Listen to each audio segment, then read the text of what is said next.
flowers and the trees till you're up to your knees in love. There's a tree house in the meadow below the mountain peak, the perfect place for lovers when they play hide and seek. There's a covered bridge at Cripple Creek where the horses always stop. Between the tree house and the covered bridge, that's how Mom won Pop by making love in the country where skies are blue. All you'll be dreaming of are the birds and the bees and the flowers and the trees till you're up to your knees in love. There are roses on the trellis and the scent of new mown hay. The clinging vine is jealous on the fence across the way. There's a great big yellow moon above and a breeze to sing a song. Between the roses and the yellow, a fella can't go wrong if he makes love in the country where skies are blue. All you'll be dreaming of are the birds and the bees and the flowers and the trees till you're up to your knees in love.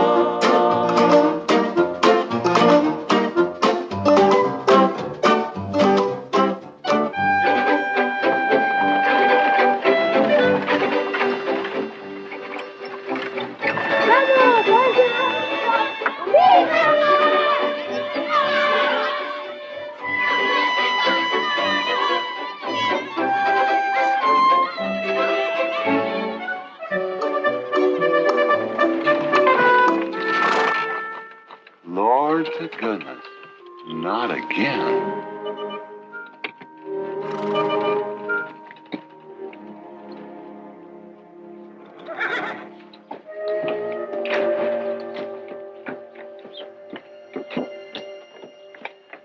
Howdy, Drago. Morning, Curly. Makes 7 times this month he come home swoggled. 6.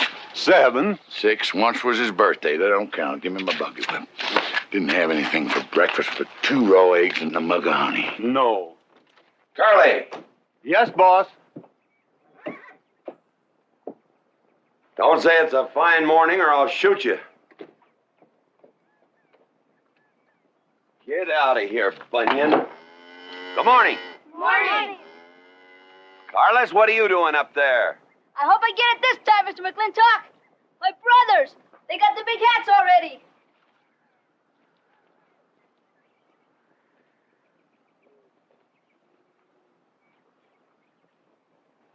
All right, let them have at it.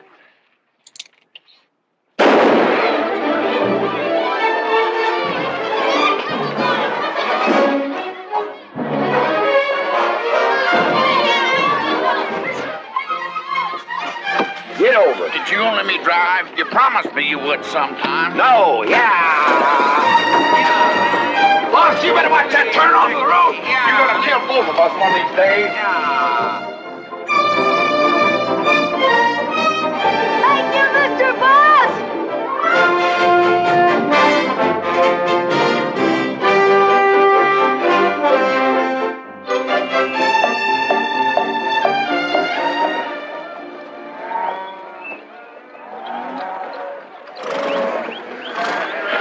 You got cattle in the back, boss.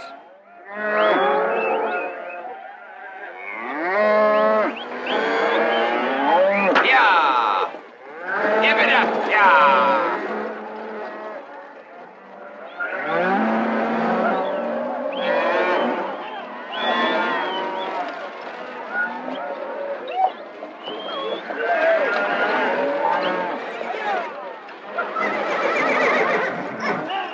Keep 'em going. 15 cents a pound all the way to Kansas City. Yeah. Yeah.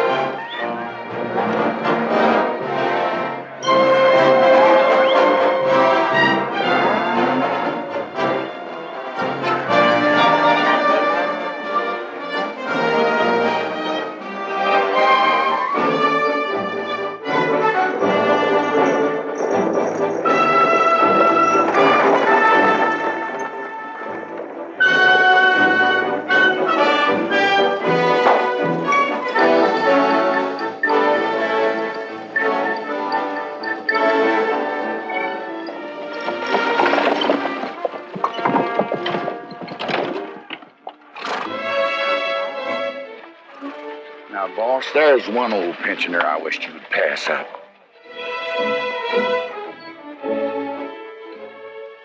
Bunny? Yeah. I knew where I'd seen his face before. He's an old timer. He's just been around town a couple of years. Oh, you have no milk of human kindness. Morning, Mr. McLintock. Morning, Bunny. Well, I can see you're in good health. Never felt better. Contrary to what you may hear. Me, my kidneys ain't what they used to be, and my liver's been leaving me billies. Drago? Yeah.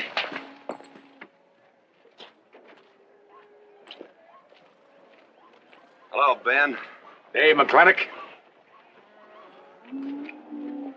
Drago, throw that in the buggy. Yes, sir. The scrubby bunch of Sooners, huh? They are at that. That ought to make Douglas happy. Lining his pockets with land fees. What are we gonna do? I don't know what you're gonna do, Ben. Me, I do nothing. 200 families. Quarter of beef a week per family. If they last 2 years, that can be a sizable number. I got 20 head to 1 of any other brand on the Mesa Verde. I'm not hollering. Some of us haven't got all the money in the world. Some of us ain't old and tired and feel like being put upon. You interest me, young Ben. Go on. So the first time I find one of our hides wearing our brand hung on one of them settlers' fences, I aim to kill me a plowboy. You do what you want, McLintock. We'll do what we want. Fellas my age generally call me GW or McLintock. Youngsters call me Mr. McLintock. All right, Mr. McLintock. Not because I'm afraid of you. You're the big he-stud of this country. And I reckon a fella my age should call you Mister. Full grown now, GW. He's a half owner of the spread. I made him a full partner the day the doc gave me the long face. Well, you want him to vote the first time this territory becomes a state, don't you? Of course I do. These settlers get burned out, there'll be a lot of hollering that this country's too wild to be a state. We'll go on being a territory some more, with a lot of political appointees running it according to what they learned in some college where they think that cows are something you milk, Indians are something in front of a cigar store. I'm looking to you to hold young Ben down. I'll do what I can. Come on over to the house once in a while. We'll rack up a few hands of stud. GW, that'll be just fine.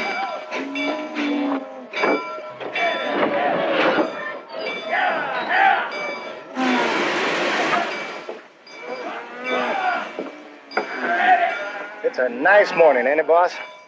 Everybody's entitled to their own opinion. Like that again, eh? Here's something that'll cheer you up. About 1,000 head. I figure they'll bring about 1,250. They're not as fat as I'd like to ship. They all off the North Range? Yes, sir. Settlers. Every one of them with a plow and a Bible. Not the slightest idea what the range is for. Drago! Drag out that hog leg. Yes, sir. Give me some attention. Yeah! People! People! People! People!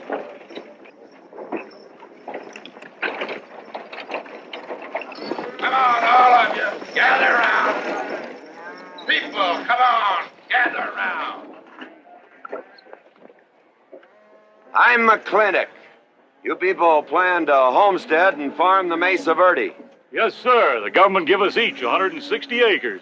The government never gave anybody anything. Some years back, a lot like you came in. You had a pretty good first year, good summer, easy winter. But the next year, the last rain was in February. And by June, even the jackrabbits had sense enough to get off the mesa. Folks, do you know who that is? That's McLintock.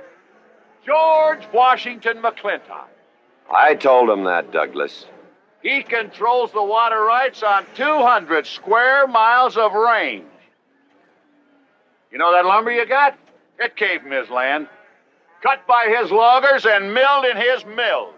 Douglas, I come close to killing you a couple of times when we were younger. Saddens me I didn't. Can you imagine a man who owns all that? Oh, and mines too, I forgot to mention them. All that. And he's begrudging poor people a measly 160 acres. That right, Mr. McLintock? You begrudge us a little free land? There's no such thing as free land. You make these homesteads go, you'll have earned every acre of it. But you just can't make them go on the Mesa Verde. God made that country for buffalo. Serves pretty well for cattle. But it hates the plow. And even the government should know that you can't farm 6,000 feet above sea level. Any trouble, Mr. McLintock? No trouble, Jeff.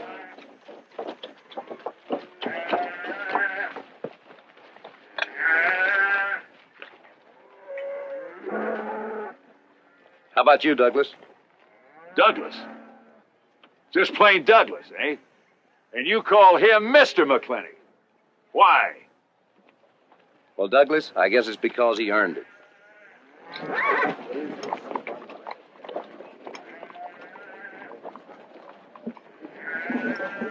Mr. McLintock? Yeah? I'm a good hand with cattle, Mr. McLintock. I'd like a job. Well, you look strong enough. You come in with those Sooners? Well, yes, sir, but we don't have a homestead. And... Can't use you.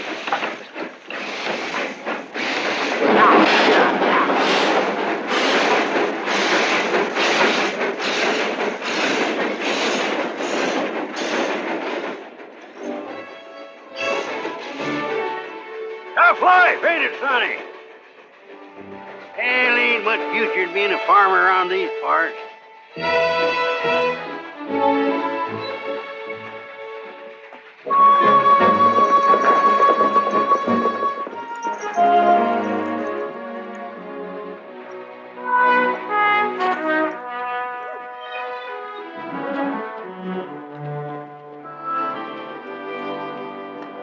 Ladies, this is the finest Chantilly lace available anywhere. Chantilly, Mr. Birnbaum. Well, believe me, it's the best. Oh, excuse me, please. Look around. Take your time. Drago, I got 1,000 Havana cigars and 12 of those hats for you over there. Them fell big hats ain't gonna last long the way some folks have been dipping into that red eye these days. Uh-oh. Good morning, GW. Good morning. I stole some stick candy. Please, help yourself. Come on in. Davy, you can forget about saddling up the horse. Come in here. Problem? Yes. Well, if I were blacks, I'd move Queen's Bishop to King 4. Yeah, you might be right. You know, I was just starting to work this out when the letter came. Letter? It was... What happened? Don't you want it? Morning, Mr. McLintock. Morning, Davy. You being here saved me a trip. Oh, that hat and suit of clothes you picked out for my birthday? Well, instead of this cowboy hat, I'd like to have this one. If it's, all right with you, sir. Oh, it's all right with me, Davy. Of course, that looks like the kind of a hat a fella'd wear down Main Street to start a fight. Oh, I don't need a city hat for that. All I have to do is walk down the street and some wiseacre will call me an Indian, and just like that, the fight's on. Davy, the letter, it's for you. And you are an Indian. Yes, I know I'm an Indian. But I'm also the fastest runner in town. I've got a college education, and I'm the railroad telegrapher. But does anybody say, hello, college man, or hello, runner, or hello, telegrapher? No, not even hello, knothead. Davy. It's always, let the Indian do it. Will you go out in the store and help the ladies? All right. I'm also bookkeeper, part-time clerk. Always let the Indian do it. The lady brought that out here this morning, asked for it to be taken out to the home ranch for you. Handsome lady, kind of tall with red hair. Called me Mr. Birnbaum, just as if she'd never seen me before, and as if that veil that covered her face would keep me from recognizing her. I thought she was in New York or Europe or someplace. So did I. Jake, you better throw on a couple extra cases of the boss's favorite bourbon. That stuff sure gets used up fast out at our place. Which reminds me, you better start tapering off. Catherine's in town. Katie?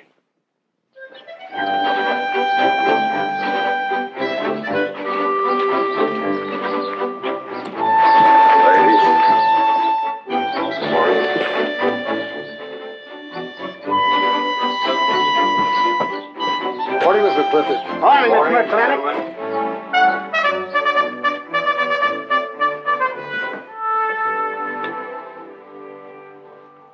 Good morning. Hello, morning, Matt. darling. Fauntleroy, Morning, GW. what are you doing in here? Why aren't you out at the desk? Helping out the bartender. Yeah, I see a busy day. Give me the key to room 17. What? 17, and don't advertise it.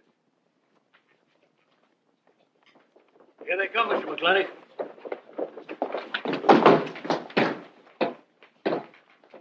Set 'em up. Beer, whiskey. Day off? Off day. Wonder what he's so preoccupied about. Haven't you heard? No, what? Katie's back in town. Katie? Yes, dear. The social arbiter. Well, hi, Sonny. Good morning. Oh, He sure is a quiet one. Mr. McLintock, I don't want to bother you. I'm sorry, boy. I told you, no job.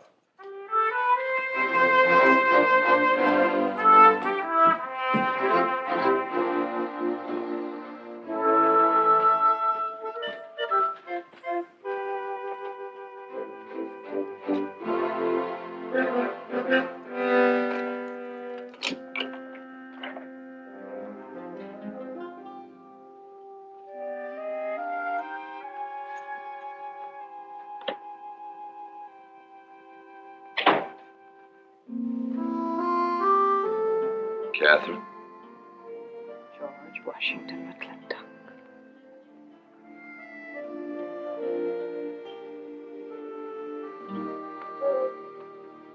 I thought you'd want this.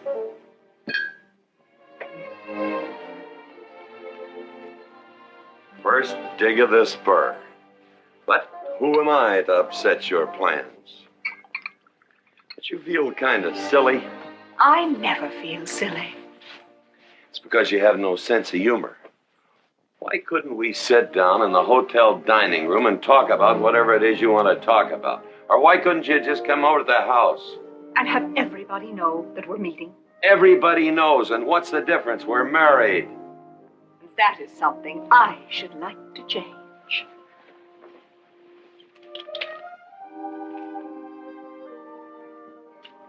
You know the answer, Katie. That isn't why you sent for me. Let's get to the rat killing. That's just the kind of remark that's always endeared you to me. Let us open the discussion. Very well. Our daughter is coming home in a few days. Rather, she's coming here. It was just a slip of the tongue that made me refer to this ugly hamlet as home. Our daughter. Is it so hard to say her name? It's Becky. Rebecca! I hate that name. Anyway, she's coming home. And I hope to persuade you to let her live with me. Part of the time in the capital, part of the time in New York, and, of course, Newport during the season. You're whistling in the wind, Katie. If she stays here, she'll become just as crude and as vulgar as all of this country. And if she goes your way, she'll be all show and no stay.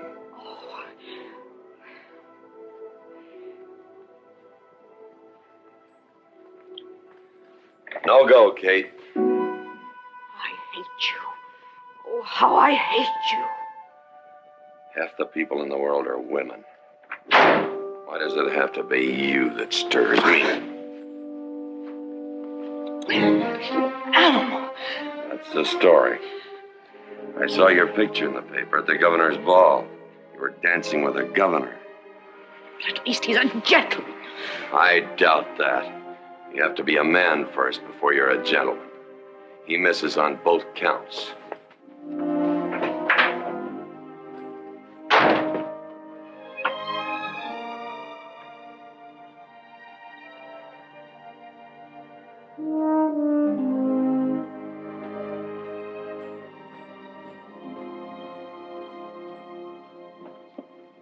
Hey, Sonny, you gonna ask him again? Nope. Hey, boy, you gotta pocket your pride. You gotta beg. You better listen to an expert, Sonny. I'm telling you, you got to grovel. Human nature gets him every time. Mister, Leave me alone. Everybody does it one way or another.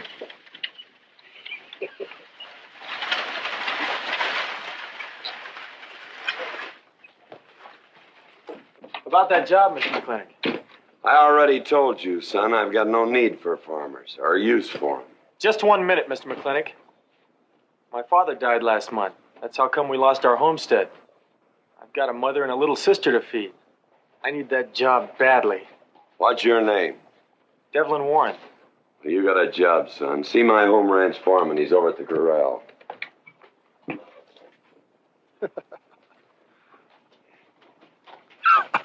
Step down off of that carriage, mister. Hold that hog leg. I've been punched many a time in my life, but never for hiring anybody. I don't know what to say. Never begged before. Turn my stomach. I suppose I should have been grateful you gave me the job. Gave? Boy, you got it all wrong. I don't give jobs, I hire men. You intend to give this man a full day's work, don't you, boy? You mean you're still hiring me, Mr. McLintock? Well, yes, sir. I mean, I'll certainly deliver a fair day's work. For that, I'll pay you a fair day's wage. You won't give me anything, and I won't give you anything. We both hold up our heads. Where do you live? The settlers' encampment, down by the mine. That's your plug? Yes, sir. Well, hop on him, and we'll go get your gear.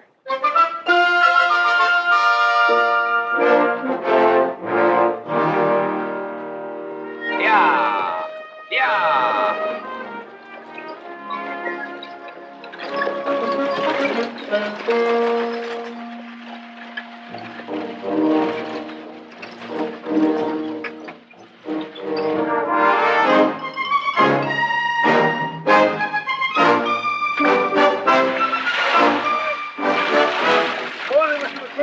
Morning, Mr. Poor Boy.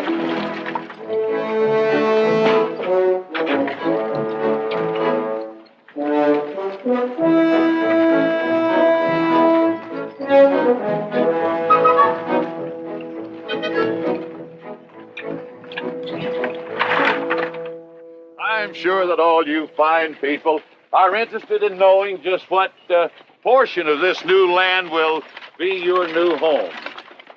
Oh, Jones and McAllister, since you've been more or less the leaders of our group, I'd like to have you come up and check the exact location.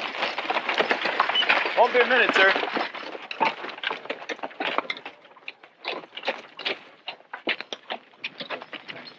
Go after that boy and give him $30.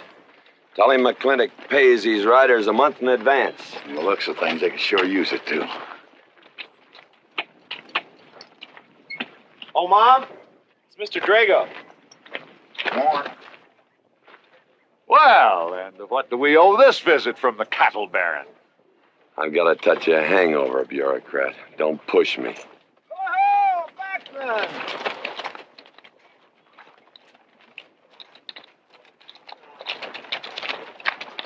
Say, those are Indians. Are there Indians in this homestead land? Friendly Indians, my boy.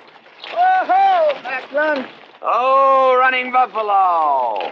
Oh, McLaglen! Long time we don't get drunk together. And it's going to be a lot longer time, because it's against the law and you're with the sheriff. And if I got my hands full, they came into town to meet the train. The old Indian chiefs are coming home. I heard they'd been pardoned. They don't know when it's arriving, this week, next week, or next month. So in the meantime, I've got to do something with them. Could I cut out a couple of head of your steers to feed them? Otherwise, some of these settlers' milk cows are going to disappear. That's right, McLaglen. Cut out whatever you need. Sheriff, are you going to camp these savages with all these settlers? You're asking for trouble. Mr. Douglas, I already have plenty of trouble. Please stay off my back. Running Buffalo, bring your people over to the clay slide. Hello. Hello, Mr. McLaglen. Tiny Mouse, it's nice to see you. You wouldn't believe it now, but 20 years ago, she was a mighty handsome maid. 20 years ago, you thought so too, Mr. Douglas.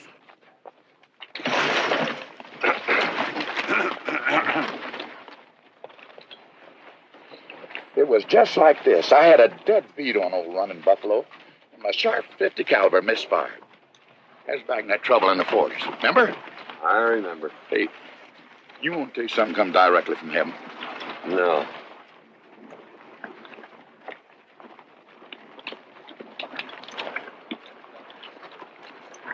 Where'd you get this? That boy's mama baked them.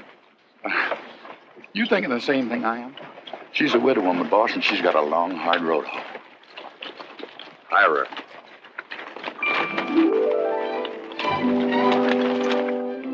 I always said you had a heap of sense.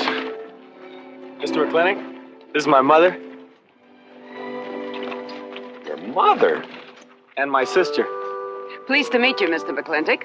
Ma'am, this here's my boss, and he has few choice words to say about your biscuits. Yes, Mr. McLintock? Huh? They're great.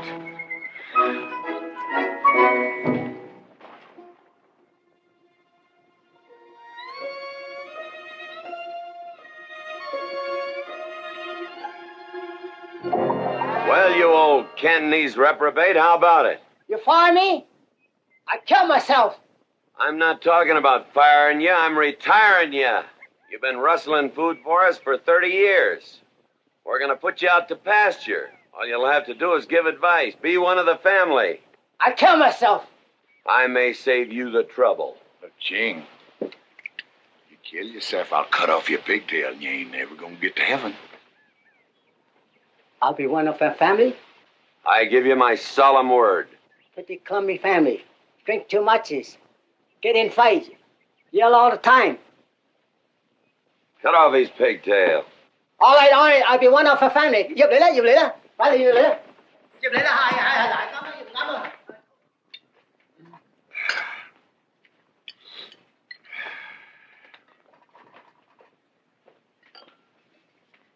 I hope everything is satisfactory. This is such a big house, it'll take me a while to get used to things. Now, please don't hesitate to tell me if anything is wrong. No bird's nest soup. Otherwise, just fine. Everything went nicely. Finally, fine. Ma'am? Best apple pie I ever had. Curly's right, ma'am. Hated to leave that last bite. Shall we celebrate with a drink? Carlos, come in and help me with the dishes. Alice, you want to help too? Yes, Jacob. All right, pitch in. Now, I'll wash and you kids can dry. Is that good here?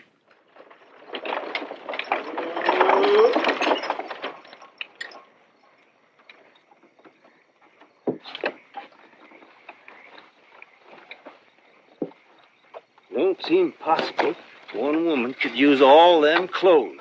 You keep a civil tongue in your unprepossessing face. Yes, ma'am. And unload my baggage, please. Yes, ma'am. By the way, what does that word unprepossessing mean?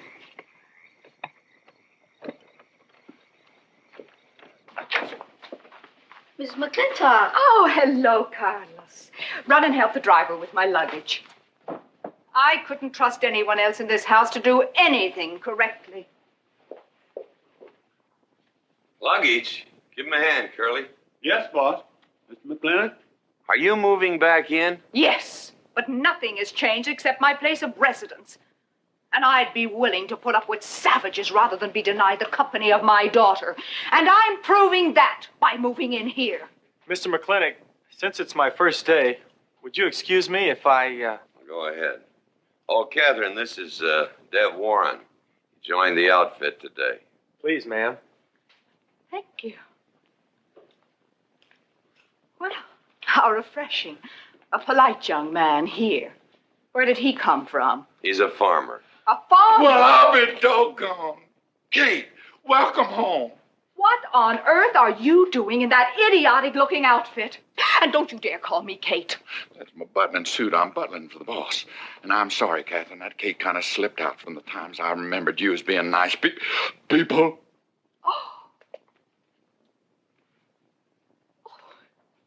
Are you going to stand there with that stupid look on your face while the hired help insults your wife? He's just ignorant. He doesn't know any better than to tell the truth. And I can't help this stupid look. I started acquiring it as you gained in social prominence. Mrs. McLintock, where do you want I should Put him in the master bedroom. Yes. But move Mr. McLintock's things into another room. Oh, the one back of the stairs would be best so that he can't wake up the entire household when he comes home every night. Just before daybreak. Yes, ma'am. Oh, excuse me. Here's your cigars, Mr. McLintock. I am Mrs. McLintock. Kate, Catherine, this is the cook. This is the lady does the cooking for us. Mrs. Warren, Mrs. McLintock. How do you do? Very pleased to meet you, Mrs. McLintock. Very pleased. Likewise. You see, I just came to work here today, and I guess I jumped to the conclusion that this was a bachelor's household. It is, and then again it isn't. I will explain so everything will be quite clear, Mrs. Wallace. Mrs. Warren. Mrs. Warren. It has been a bachelor's household for quite some time. And it will be again, just as soon as I am out of here, which will be as quickly as I can make arrangements to take my daughter back east with me. You see, she's coming home from school in a few days, and then we'll be off together, and you can return to conducting yourself as you consider proper in a bachelor's household. Katie. Shut up. Until then, I am mistress in this house, and I will give the orders. I want my breakfast served in Don't bed. let her. Ain't you gonna say nothing, boss? Breakfast in bed. No. 1 poached egg, tea, toast. Oh, GW. As soon as my things are put away, I want to talk to you about Rebecca. Yes, Mrs. McLintock.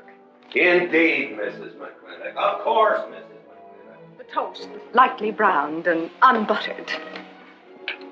Of course, ma'am. Wait a minute now, boss. Where do you think you're going? I just remembered I got a date. But she said she wanted to have a talk with you. I heard.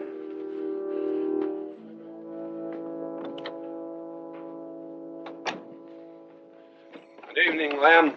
Evening, Mr. Mack. Yep. Say, Mr. Mack, what does unprepossessing mean? I was called that once, Lem. Looked it up in the dictionary. It's best you don't know what it means. Uh-huh. Thank you. You up?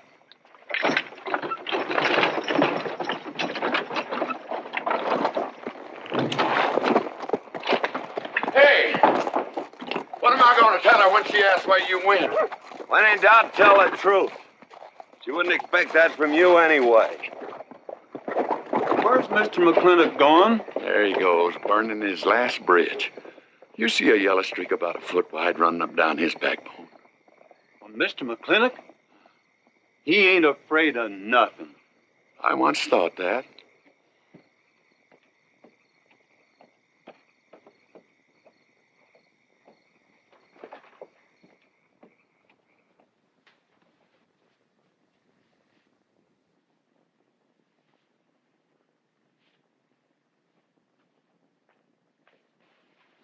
Drago? Yes, ma'am. Was that, He took off, lit out. I told him I wanted to talk to him. Ma'am, I was standing right over here when you said it, and I was standing right out there on those front steps when he walked up to a horse, grabbed a hunk of mane, stepped up on him, and sunk spur. Where did he go? Last time I saw him, he's going east. But you know him, he's liable to go north, south, or west.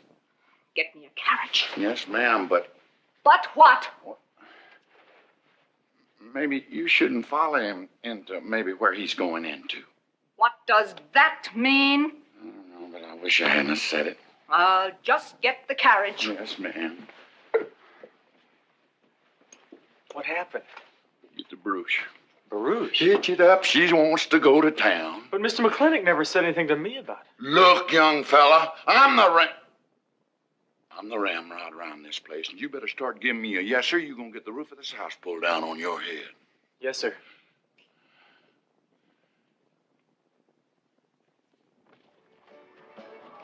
Hello, lady. Hi, Mr. McLintock. New broom, eh? Big, please. Hello, Bunny. How is everything? Oh, fine, Mr. McLintock. I'll get you next time.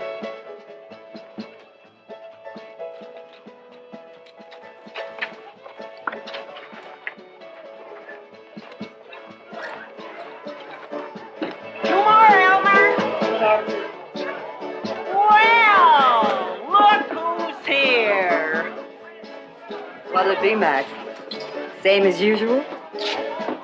Ladies. Evening, GW. Jake? Wrong move. What? Chess problem. Queen's in danger.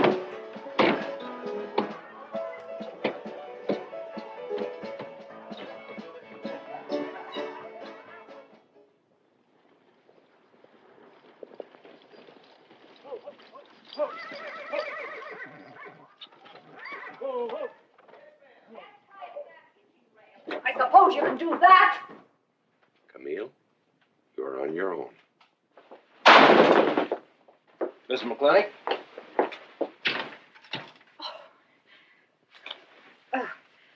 I'm Camille. Camille Reedbottom.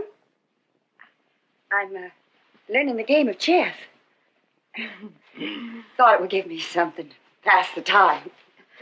See, I have nothing to do all day long. I just remembered something.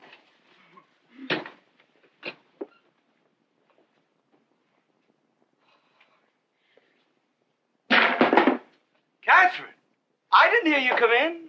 Mr. McLintock, I told you that I wanted to talk to you. Not now. Could I get you a glass of sherry, Catherine? Oh, thank you, Mr. Birnbaum. I could use one. I came into town behind a runaway team. Drago never could handle horses. It was that young man whose mother pretends to be your cook. Catherine, your wine. Thank you, Mr. Birnbaum.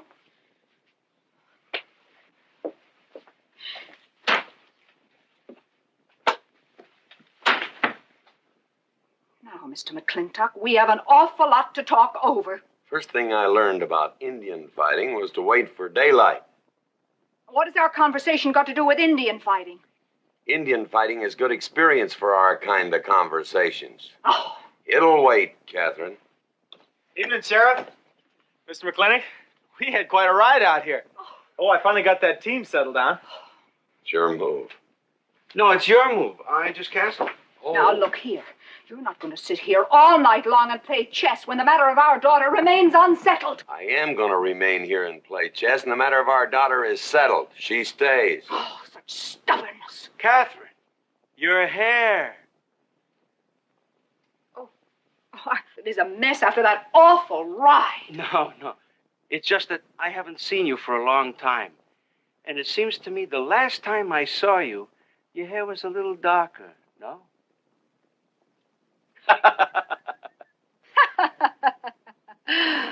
It's a funny thing that tricks a man's memory will play, huh? Mr. Birnbaum, I think that you've completely lost your mind. You have done something to your hair. I have not! Had it been none of your business. I'm certainly not going to put myself in the place of those blondine trollops that you seem to prefer. Take it. Oh. Fill it. Oh.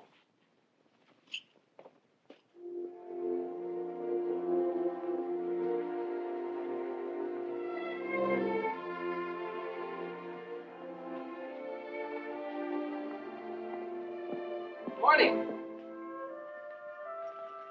Fellow still at it all night? McLintock never quits. But a Birnbaum has to. Besides, the game is over. You got me. Oh, no, Mr. Birnbaum. You still got a good game. Oh, you play chess. Please, take them.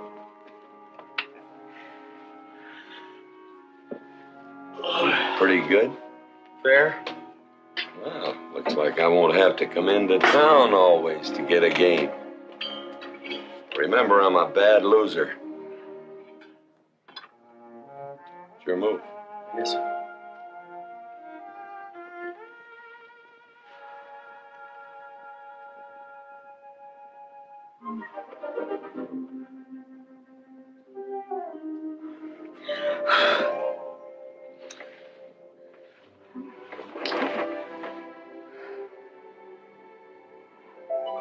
Good morning.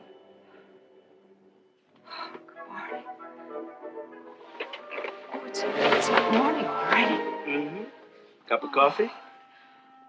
Oh, yes, thanks, Jake. You're welcome, Catherine. Got any cream? Canned cow's milk. A Good old condensed milk. That reminds me. I was cleaning out my desk the other day. I found something I wanted to return to you.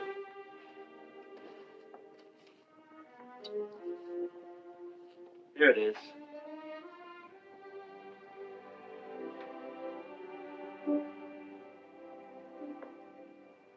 It's a medal. Remember?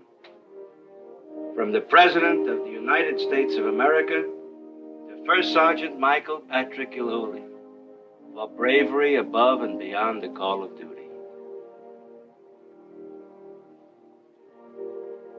It's your papa. Reminds me of the first time I ever saw you. It was over 17 years ago. You walked into my store, not much bigger than the bundle you were carrying. And in the bundle was the most beautiful baby I ever saw. And was she hungry? You walked all the way from Superstition Creek just to trade me that medal for a case of canned milk. GW was off somewhere as usual, fighting Indians. Sheriff! Sheriff Lord! Well, have you seen the sheriff? Kind of early for him. To try his house? Why didn't I think of that? Looks like Birnbaum's is open. Maybe somebody in here knows. So there you are, Sheriff. I told you you were headed for trouble. Trouble? I want to know by whose authority you let those Indians stay in town. Those savages are wards of the government, and I am the representative of I that told Sheriff Lord that he could put him up down by the clay side. Because the town's named after him, he thinks he owns it. Well, you check the books in the recorder's office, and you'll find I do own a fair piece of it. Agard, if you knew anything about Indians, you'd know that they're doing their level best to put up with our so-called benevolent patronage, in spite of the nincompoops that have been put in charge of it. Those Indians need my permission to leave the reservation. Those chiefs have been giving orders all their lives. It's pretty hard for them to understand that they have to hold up their hand like a schoolboy in a classroom. The law is very clear. I told you you'd get no satisfaction from these people. But we'll get the girl back. Girl? The girl the Indians kidnapped. But don't worry. I armed the settlers and set them to rounding up those red devils. What is this about a girl? Millie Jones, one of the settlers' daughters. The Indians kidnapped her. That's ridiculous. And you turn loose a lot of farmers with shotguns? I certainly did. You're insane. Let's go, Sheriff. Mr. Douglas, Oh, Miss McLintock. much as I hate to agree with GW about anything, you haven't changed a bit. You're still an hysterical fool.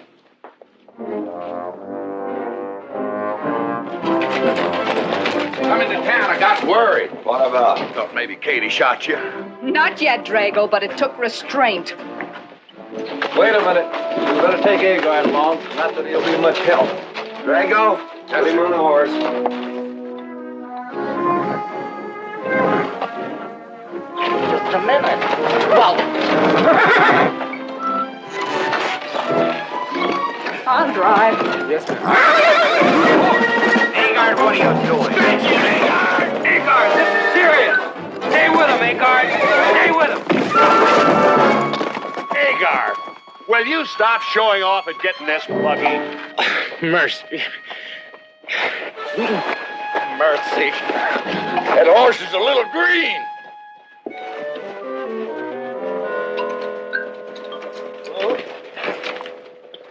Let's go. Yeah.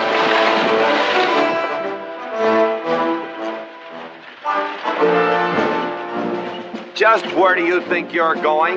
Don't use that range, boss. Tone of voice with me.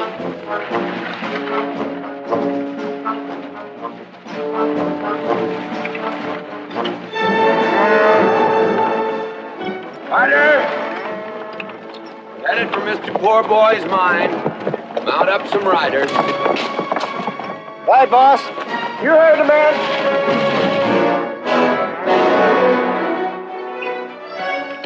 I don't like it, Mr. McLintock. I don't like it one bit. What don't you like? They're planning to hang an Indian.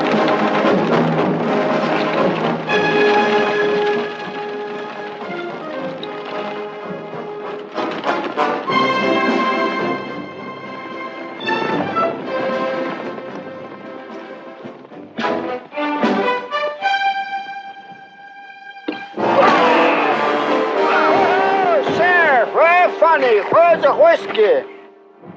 Hold that! Not so fast, Mr. Boss of the whole country. Unless you want to wear a big hole in your middle. How long is GW going to let that cheat-chalker push him around? That cheat-chalker has a sawed-off shotgun. How do you know she didn't wander off someplace or meet some fella or something? What are you saying? That I didn't raise my girl right? That she'd wander off all night with some man?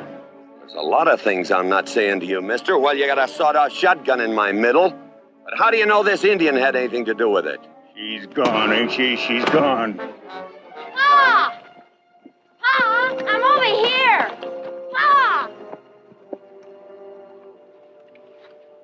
Been looking for me, Pa? Where you been, gal?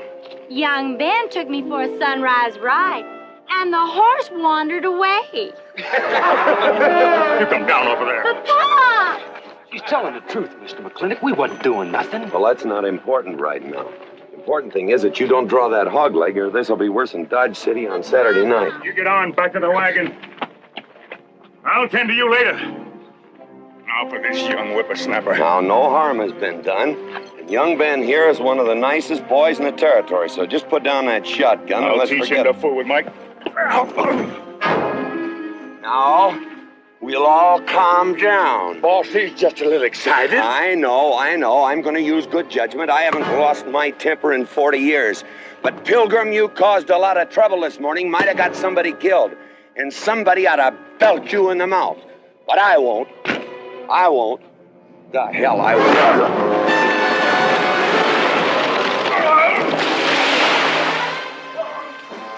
McLintock Rider!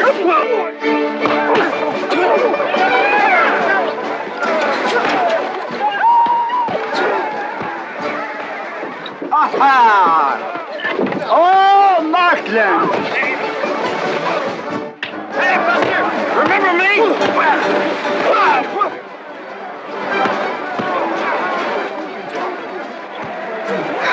Hello, sir. Nice party.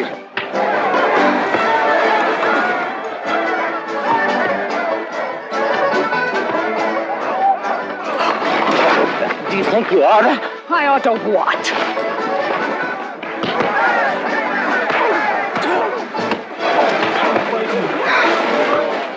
Why, you think?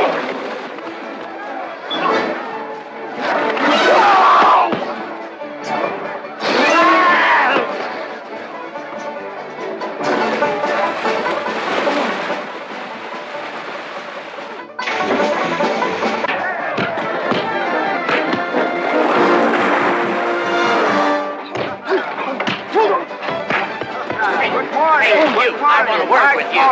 Hey, just a minute. What are you doing? My glasses. Hey, now stop this or you'll be sorry.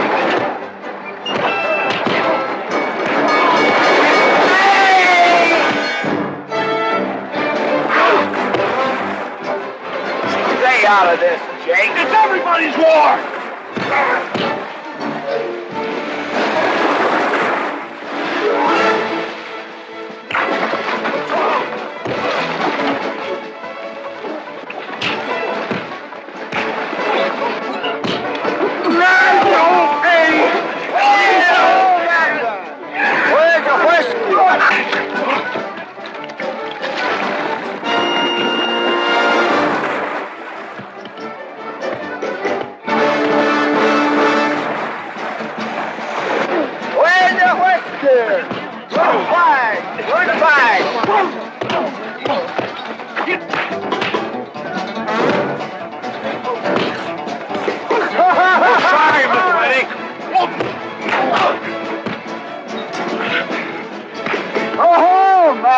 Thanks.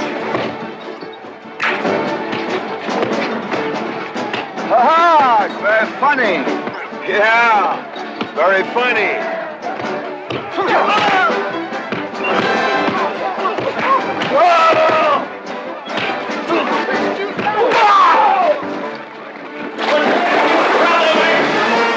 Guys, Mr. Douglas, I'm sorry.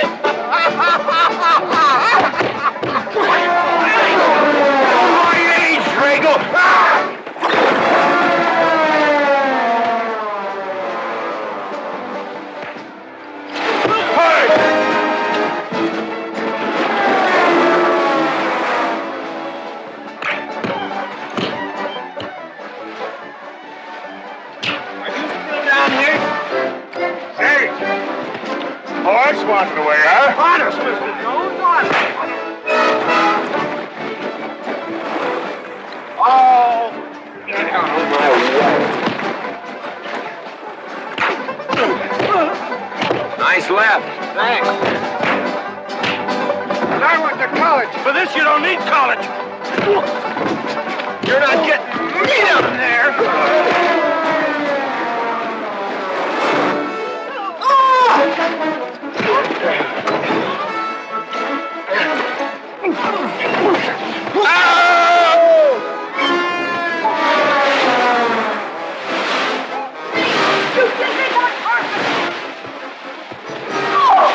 Why, McLintock, you big... Good morning to you, Mrs. McLintock. Buddy, you big...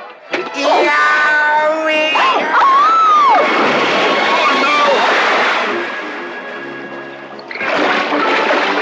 G.W. McLintock, you big clumsy. Well, it's pretty hard to control yourself.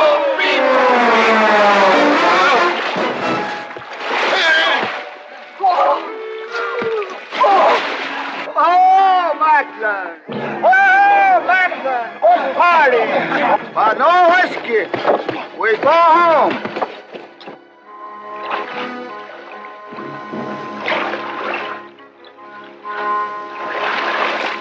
You and your friends. Well, we at least saved your hat.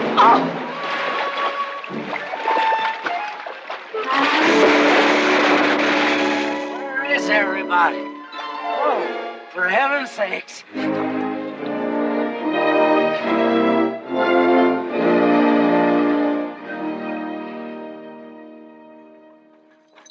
Drago, will you never learn how to handle a team? Yes, ma'am, I'll sure try. I'll tell you that now. Try my family. You want to lose your pigtail? I lose face.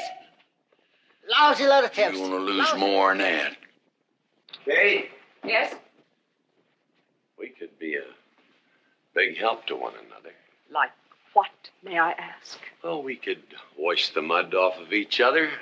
We used to have quite good times doing that sort of thing. There are a lot of things we used to do. Good night, Mr. McLintock.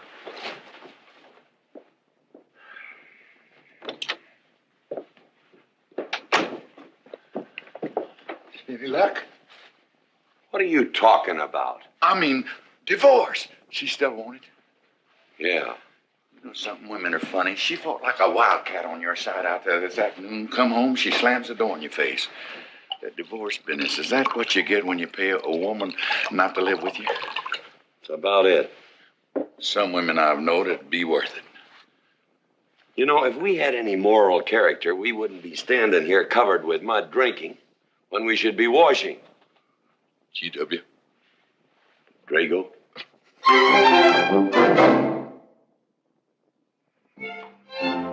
Miss Warren, these biscuits. Mmm. Oh, thank you, Drago.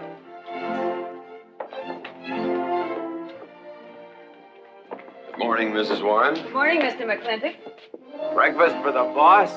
If that's the way you want it, Mr. McLintock.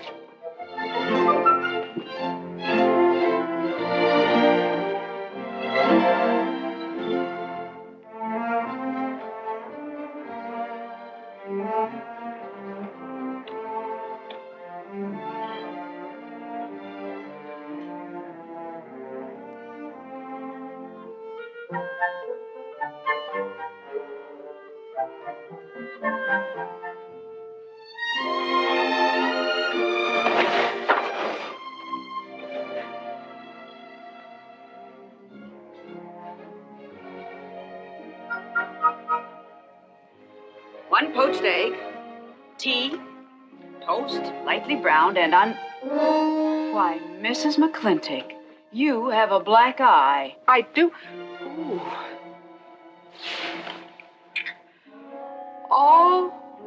Oh, and Becky's coming home today. And that's not all. There's a little something we'd better get settled. There are no men listening now, so we can be ourselves. Oh, sure, I let you get away with all that guff the other night. But now that we're alone... When I want the opinion of the hired help, I'll ask for it. You know, you could wind up with 2 black eyes. What? Oh, I realize you had to put on that big act. We always have to just before we get ready to forgive them. Generally for something they haven't done. But you and I both know that's just to keep them from getting the idea they run things. McLintock give you that black eye? No. Nobody gave it to me. I won it.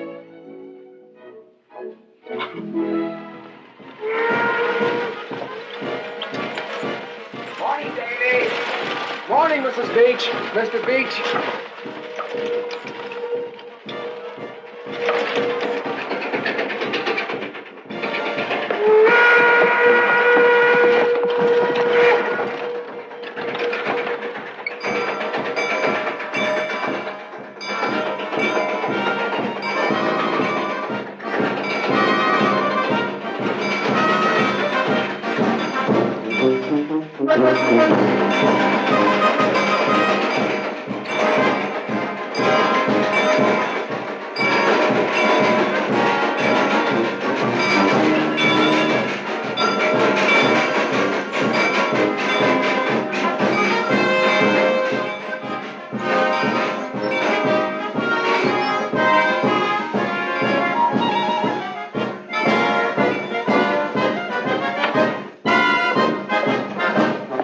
Why, Miss Becky, welcome home. Hi, Dad. My boy. Good to see you again. Daddy! Well, Daddy! Oh. It's been 2 long years. I guess I'm gonna have to stop calling you Tomboy. Oh, Becky. Mama! Oh, darling. I wasn't sure you'd be here. Oh, I've been here a few days. Oh, Becky, I bought you 3 of the most beautiful dresses. Baby. Uncle Drago! Oh! Did you bring your old uncle a coming home present? Sure did. What is it? A mustache cup. And what did you get me? Prettiest Palomino pony that ever packed a saddle. Broke the stand, drowned, tie, and the gown. Oh! Uncle Jake! Oh! What are you doing with Mr. Douglas's tuba? Oh, Mr. Douglas had a little accident. I brought you a whole shipment of licorice sticks. But now that I've seen how much you've grown, I think we better exchange them for a couple of bolts of dress goods, huh? Thank you. Oh, the mayor was going to be here, but he had to go to the territorial capital on a horse theft matter. But I'm going to give his speech. Oh, and don't worry about the mayor. I'm sure that he can find a bill of sale for the horse.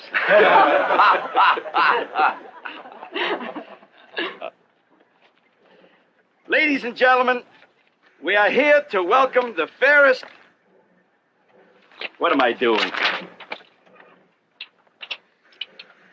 We are here to welcome back the prettiest girl that was ever born in McLintock, or in any part of the territory.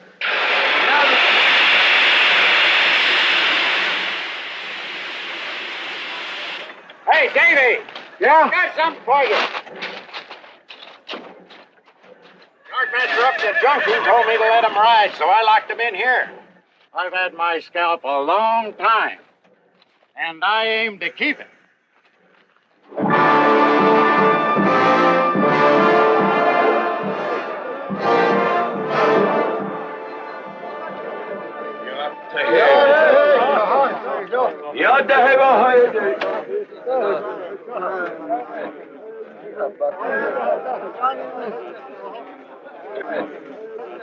And now she's come back to us. Gone are the pigtails, but the freckles are still on the prettiest face that was ever born in McLintock.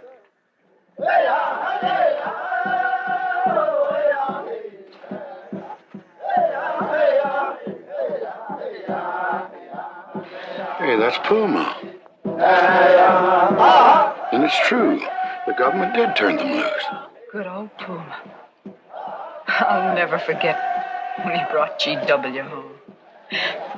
Your father had a hole in his chest and 104 fever. Of course, they weren't very mannerly about it. He came past the house at a high lope and threw him on the doorstep. And you do remember them good old days, don't you, Katie?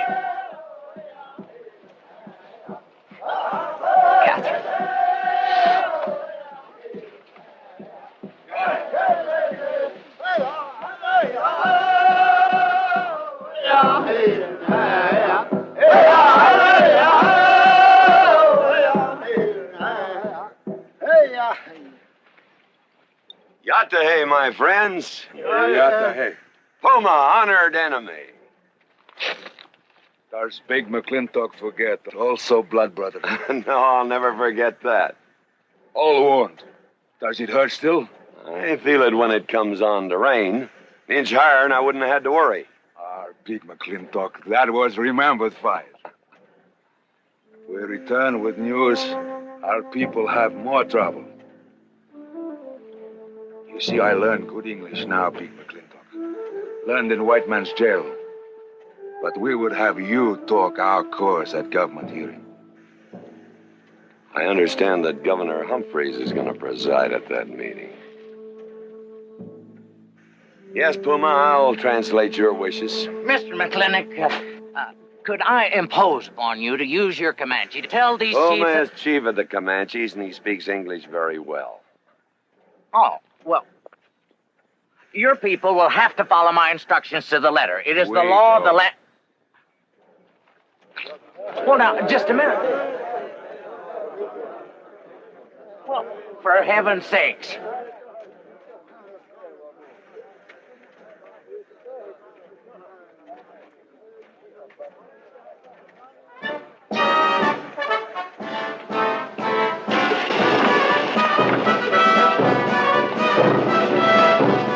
You wait here, honey. I'll get the plug. Go to the McLintock party? Surely. Will I see you there, Beth? Of course, Davy, and you can have the first name. Sis? Don't want any sister of mine talking to strangers. Davy's not a stranger. He clerks in Birnbaum. He's an Indian.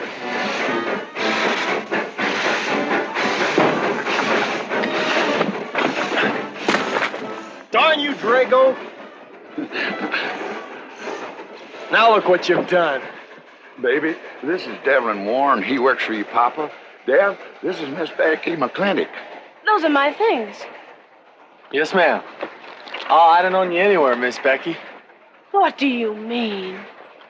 Oh, I mean, you look so much like your mother. Or even prettier. Oh, Mr. Warren.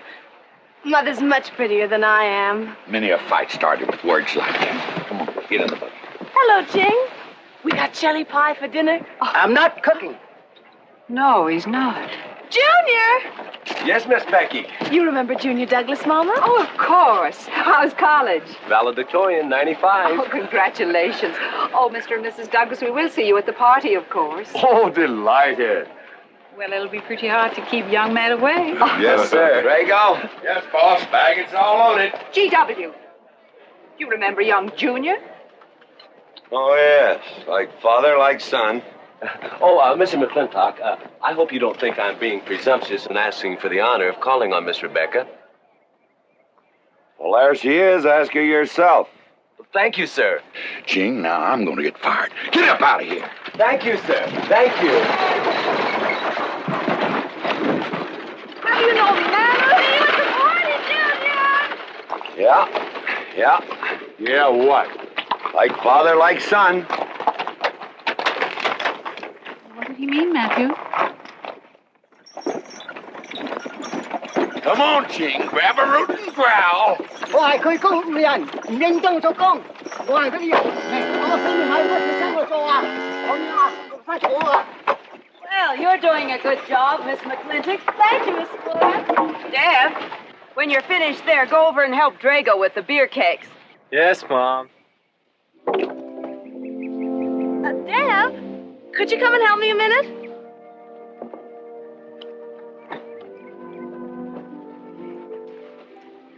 I certainly was surprised to hear you went to college. Why? I don't know. Junior says Purdue's a good college for a backwater place like Indiana. Well, he did indeed. Oh, could you do this? I can't reach it. Why didn't you finish college? Lack of funds. My father got sick and he had to come out west. So we took out a homestead. You know, your mom's sure cute. It's too bad you didn't inherit her eyes.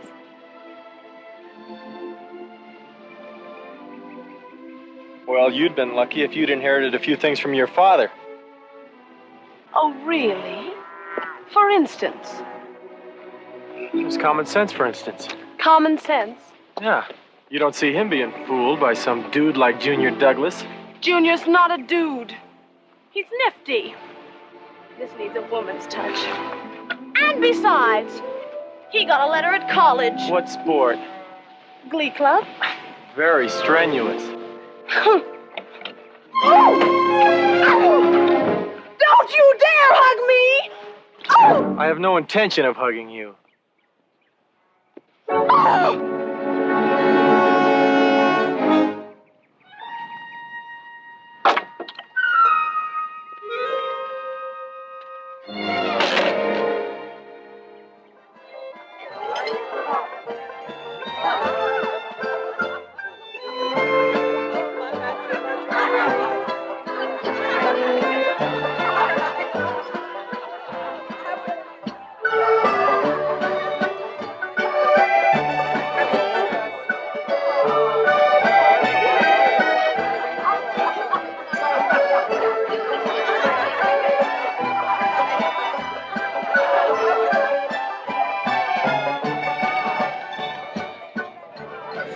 Ladies all look lovely, Catherine. No, this is a real fine party. Oh, thank you, Ben. Of course, we had to invite everybody. Just everybody. Sorry, GW, but this one's mine. Oh, thank you, Mrs. Warren. I guess I'll have to be a good host in my own home. Well, the next one's yours, Mr. McLintock. Thank you.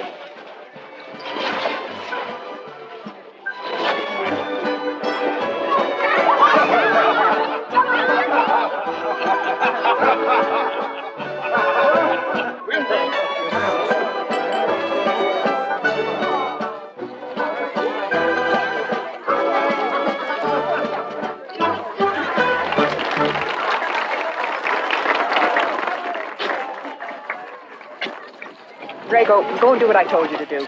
Oh, Katie.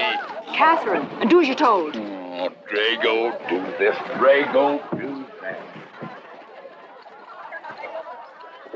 Yeah! People! This Douglas feller. Drago! Yes, ma'am. Matt Douglas, Jr. is going to bring you folks some of the latest Terpsichorean dance steps, brand new, brought by him directly from New York City. All right, Mr. Fiddler.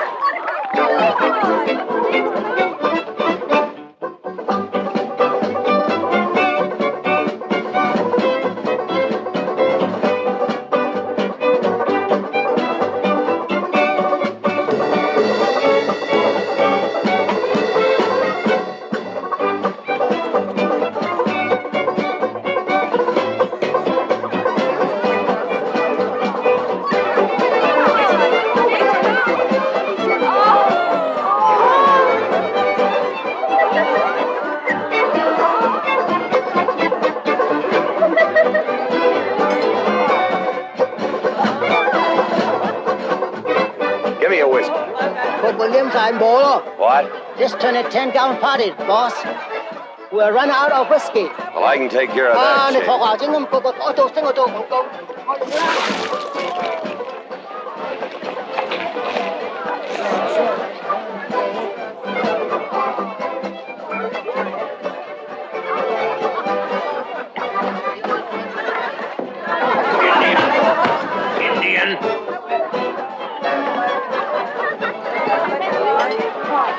You still got any ideas about asking my sister to dance? Get up and we can do this all over again.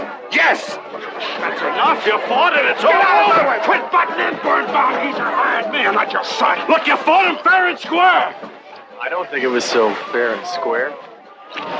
Well, you want to take up where he left off? If I did, you wouldn't find it so easy.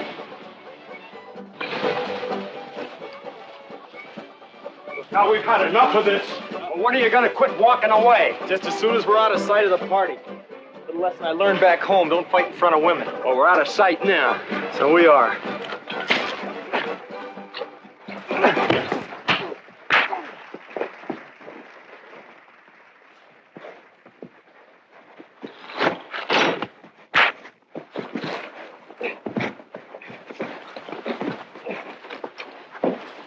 such vulgarity. Someone should do something about it. You're right. Absolutely right.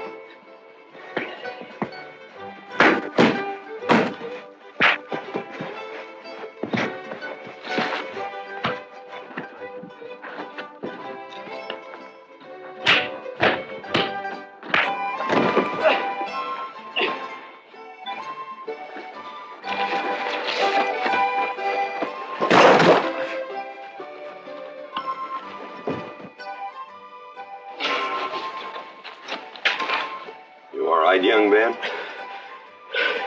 I'm all right, Mr. McLintock. Pretty fancy fighting for a country boy. 2 years at Purdue, Mr. McLintock, on the boxing team. I never thought any farmer could whip me. You sure did. Better get him cleaned up. Get him some water, Jake. Yep.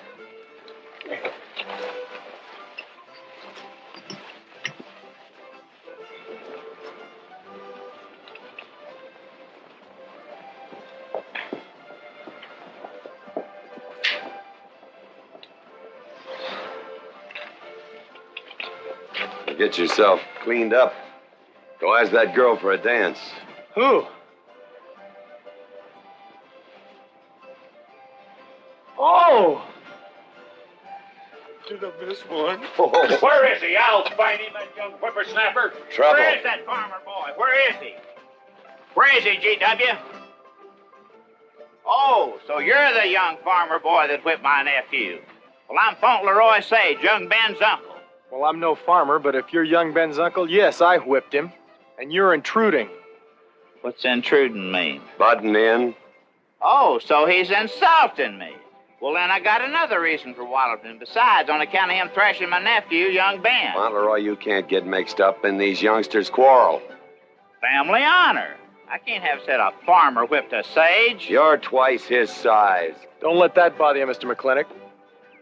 Mr. Fauntleroy insists. I'll just have to teach him the same lesson.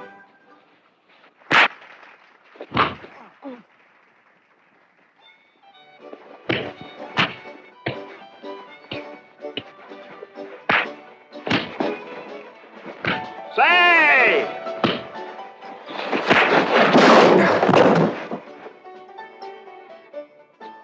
Sorry, young feller. Hate to have to do that, young fella. No hard feelings. Not yet. Not yet what? I mean, that isn't all. Now, wait a minute.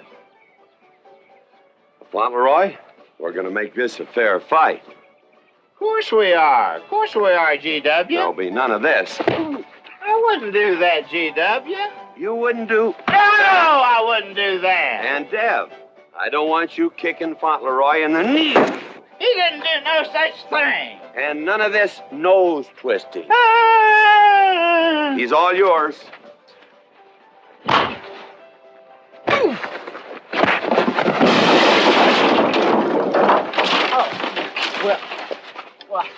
Where are my glasses? You all right, young feller? Ouch! I'm all right. This Indian agent will stop stepping all over me. I beg your pardon, G.W. You're just funning me. But I want you to know that boy fought me a fair fight. Well, I'm glad to hear that, Fauntleroy.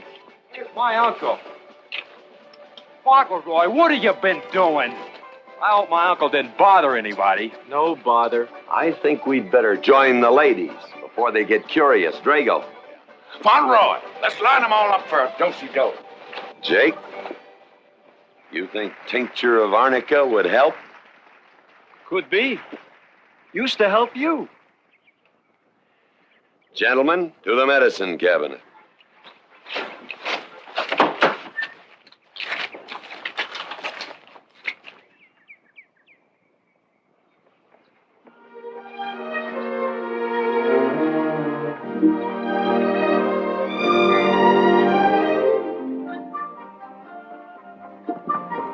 Good morning, Drago. Morning, Davy. You seen Daddy? Over early this morning with a scattergun over his arm. Went hunting.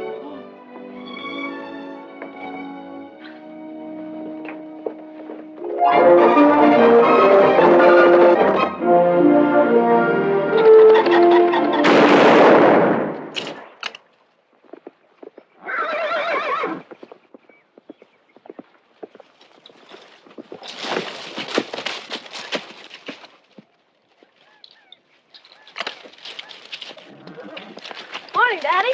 Good afternoon. What get you out so early? There's something I have to get straight in my mind. Yeah? What? Mama.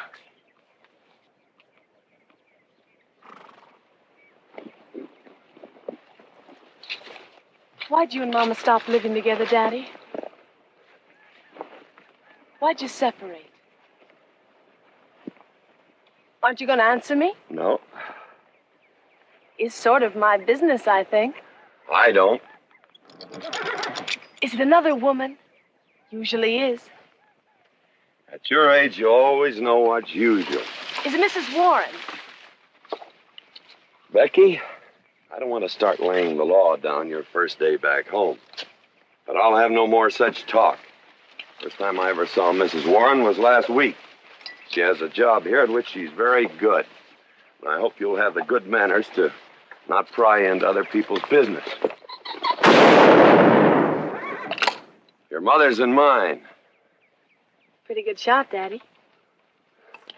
Oh, I can understand your trouble.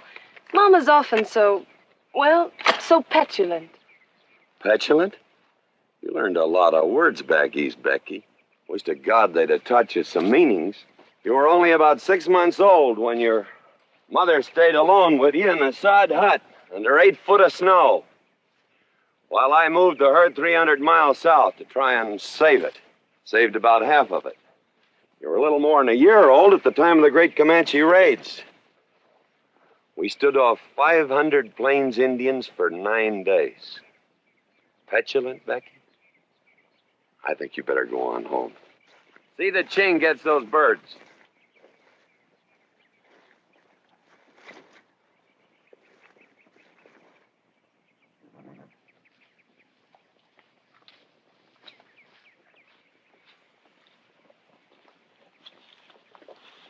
Becky! Come here.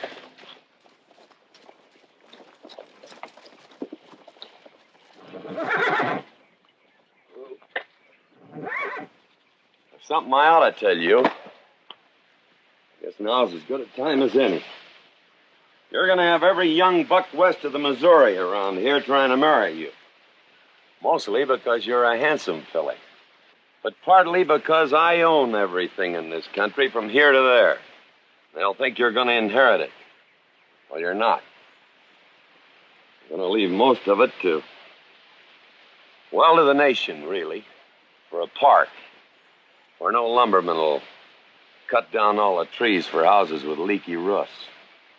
Nobody will kill all the beaver for hats for dudes, nor murder the buffalo for robes. What I'm going to give you is a 500-cow spread on the upper Green River. Now, that may not seem like much. It's more than we had, your mother and I. Some folks are going to say I'm doing all this so I can sit up in the hereafter and look down on a park named after me. Or that I was disappointed in you. Didn't want you to get all that money. But the real reason, Becky, is because I love you. And I want you and some young man to have what I had. Because all the gold in the United States Treasury, all the harp music in heaven can't equal what happens between a man and a woman with all that growing together. I can't explain it any better than that.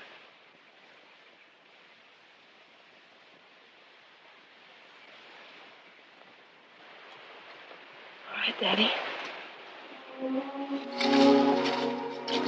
Becky.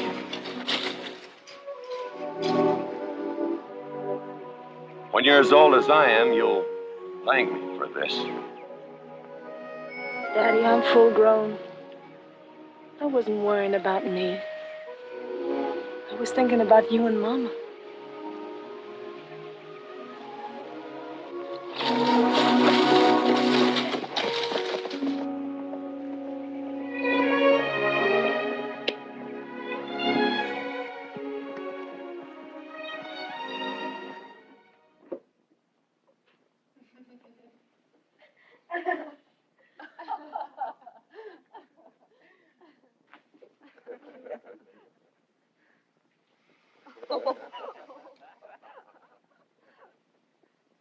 Oh.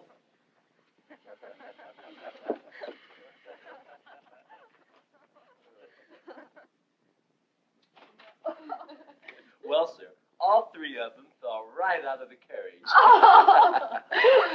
Well, it's getting rather late, Becky. It's bedtime. Oh, Mother. He brought this. He must have intended to use it. Oh, well. Sing us a song. Well, if you really want me to. Gosh, I haven't played in You quite know just right for me. Sure. It's the rage now. Oh. Oh. Dev, what are you doing? Oh. I just thought I'd get another cigar. Well, you've got one in your mouth and two burning in the tray. That move. Fellas want me to play all the time. You're cuter than a baby's steer, and softer than a mouse's ear. I want the whole wide world to hear. You're just right for me. You're sweeter than... Oh, no, not that rhythm, Junior. Do it the way they do at the plaza. I know the words. Sure, Becky. Will you sing with me? Of course. All right.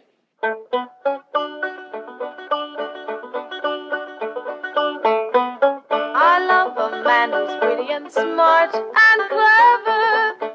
It's your move. Oh. Oh, Deb, you're playing like an amateur. Let's call it an evening. I'd like to know where your mind is tonight. You're sweeter than the early spring, or bluebells when they start to... Pretty good. Voice like her father. Like a king, you're just right for me.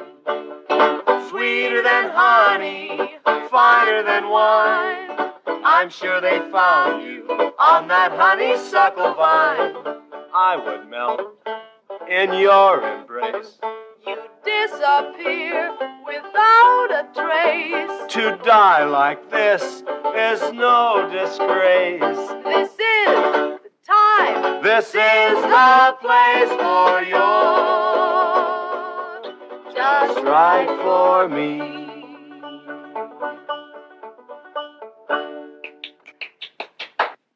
Well, so good. I kind of hate to break this up. But we're going to have that Indian hearing tomorrow morning. Sir, about our conversation earlier this evening, I believe I'd better apologize. Yeah? Yes, sir. I've been thinking it over, and when I called you reactionary, well, that's merely my generation's term for your generation. Nothing personal, sir. Oh, really? Well, good night, sir. Good night, Miss McLintock. Good night, and do come again. Good night, Drago. Night. Boss, what's reactionary mean? Me, I guess. He says that anyone that wanted to sell at a profit was a reactionary. Was we reactionaries back in them days when you was selling beef cattle for 6 cents a pound on the hoof? Well, no use arguing with him. College boy.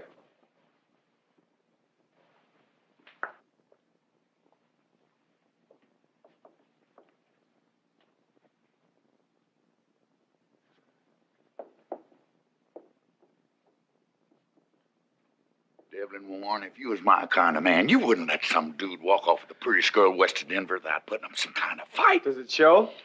Well, what can I do? I'm just one of her father's employees. I'm just a hired hand around here. Every so often, Dev, you spill the strangest ideas. Everybody works for somebody. Me, I work for everybody in these United States that steps into a butcher's shop for a T-bone steak. And you work for me. It's not much difference. Daddy, the most terrible thing just happened. Junior's horse ran away. The one he rented at the livery stable. Tied up a rented horse by the reins. He's probably back in the stall by now. I think we could get Junior something that he can ride. What I'd rather do, Daddy, is drive Junior home in our barouche. It's a lovely evening, and I'm sure Uncle Drago wouldn't mind driving. I would, and I got the kind of manners don't keep me from saying so, just to be polite. I'll drive him home, Mr. McLintock. And you don't have to come, Miss Becky. I'll see that he gets home safely. I can take care of myself. You got yourself a foot, didn't you?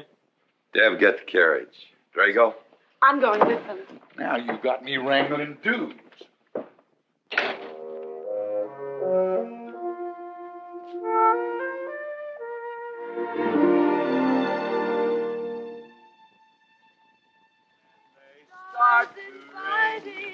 You make a man feel like a king. You're just right for me. Miss Becky, somebody better help me watch the road. You know, I'm new around here. Might take the wrong turnoff. Devlin Warren, you know there isn't a turnoff between here and town. You disappear without a trace. To die like this is no disgrace. This is time. This is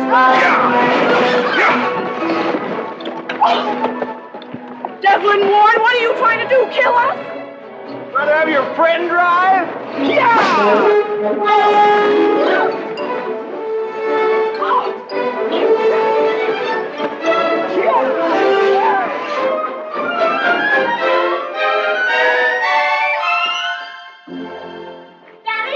Daddy, I have never been so humiliated in my entire life. I said what I said, and I'll stand by it to the death. Shoot him, Daddy. Shoot him at once. Why? My honor is at stake. Well, now, Your Honor. Absolutely. He impugned my honor. Impugned? What does that mean? Slander. He slandered my honor. He did? I said what I said, and I'll stand by it to the death. He admits it, see? Shoot him. Well, what is he admitting to? Why, he called me a... I won't even repeat the word. I didn't necessarily call you anything, but I said what I said, and I'll stand by it to the death. Well, just for the tally books, what did you say? I said that any girl who would permit a man to kiss her before they're formally engaged is a trollop. He said it again. Shoot him. Now, hold on. No, don't hold on. If you're my father, if you love me, you'll shoot him. Well, I'm your father, and I sure love you. So? Oh, you shot him. You really shot him. Hey! He dies. If he dies, he'll be the first man ever killed with a blank cartridge. We use this to start the races on the 4th. Hey! I'm on fire! Oh, you poor dear. Poor dear? You'd have had me shot in cold blood. But it didn't happen. Yelling I insulted you and all. What you need is a good spanking. Deb! Daddy! Leave me out of this. I think I'll give you what you deserve. You wouldn't dare! Oh, wouldn't I? You'll think next time before you have someone shot. And this kicking and yelling isn't gonna help you. Don't you! Oh, Daddy! Wait a minute! Daddy! Oh, Daddy! Help me! Don't! Daddy! Boy, I hate you! I hate you! Mommy! Mommy! Oh, G.W., was that a shot?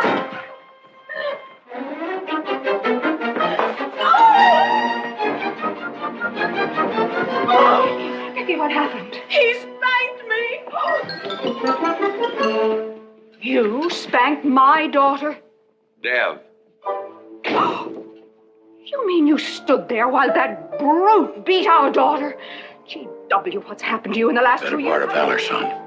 Isn't it enough that you've always treated me like a squaw without subjecting dear, sweet Becky to this crude, vulgar way of Catherine, life? you women are always raising hell about one thing when it's something else you're really sore about. Oh. Don't you think it's about time you told me what put the burr under your saddle about me? I don't intend to stand here and hold a midnight conversation with an intoxicated man.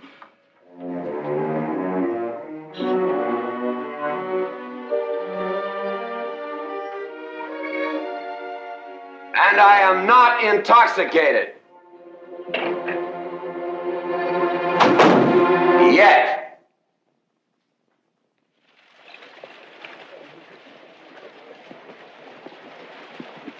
Hello, Governor! Hi, Governor!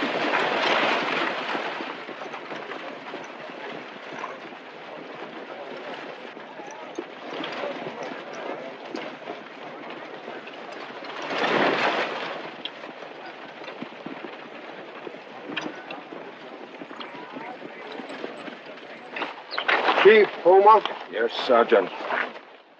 Take McLintock. We know you get us fair judgment. You gentlemen, follow me.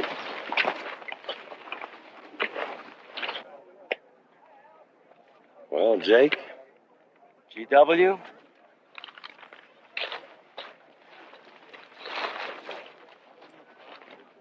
Well, GW, it's been a long time. Not long enough. Cuthbert. Your husband is a rude man. Yes, Cuthbert, I know.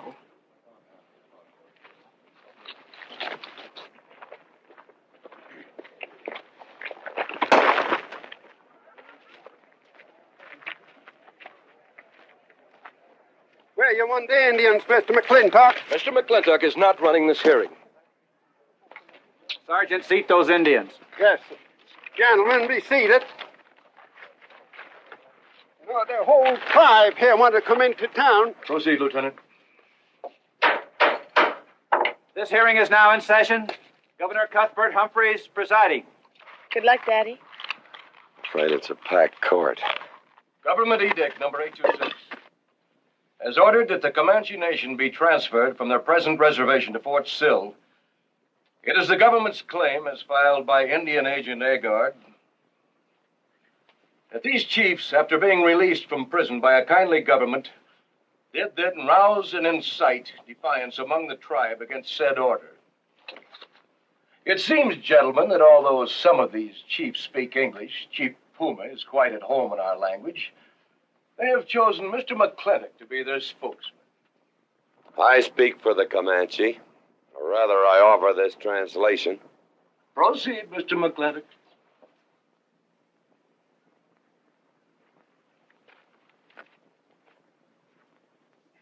The Comanche say, we are an old people and a proud people.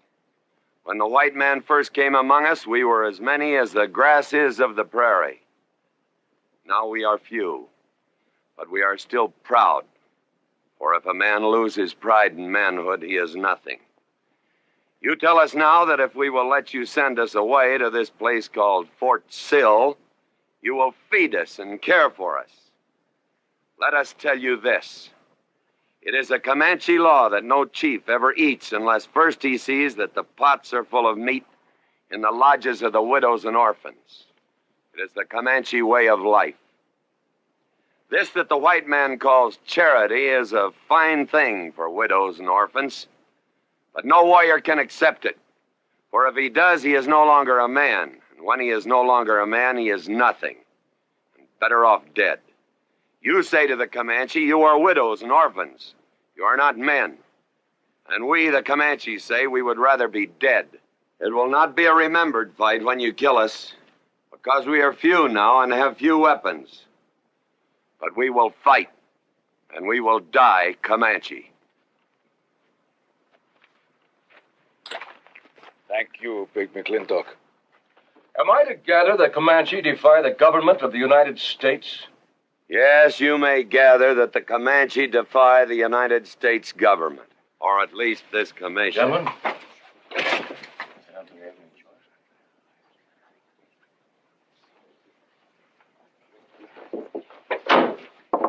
It is the order of this court that these chiefs be incarcerated until such time as the detachment of United States cavalry be made available to escort them and the Comanche Nation to Fort Sill.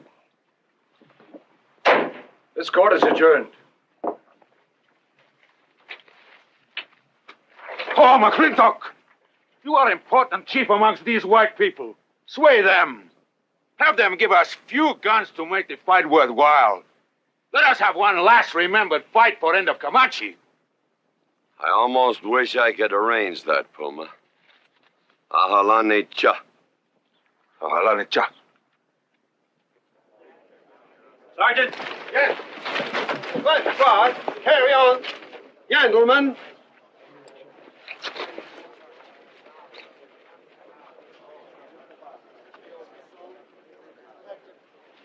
It's sad, these changing times.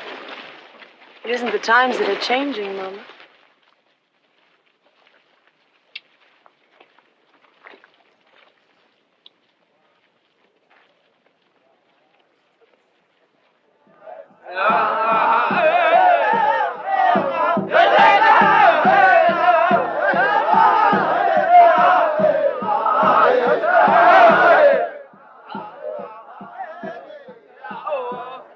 Hi, GW. Hello, Lem.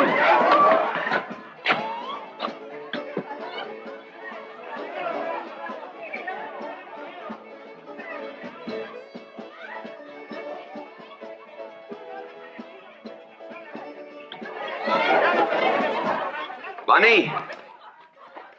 Oh, howdy, McLintock. I figured you'd be belly down drunk by now. I've been doing some drinking, Bunny. Is that boxcar still on the siding? Well, sure, but... But what? I don't like it.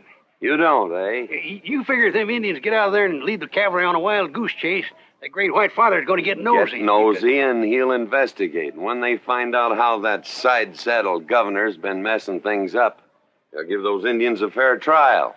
That's live ammunition in that boxcar. You know what'll happen if them Indians get some guns in their hands? Somebody's going to get hurt. Is Puma's word good enough for you? Well, I don't...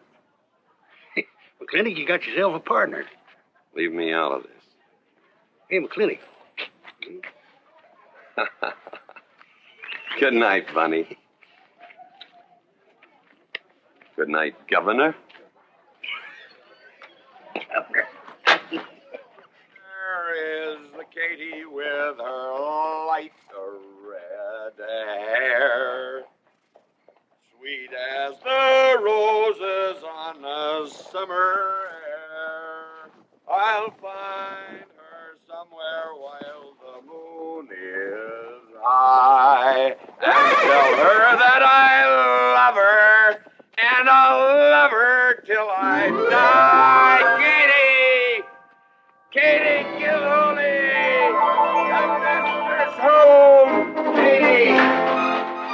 Katie, Catherine Gilhooly McLintock. Where's the woman of the house?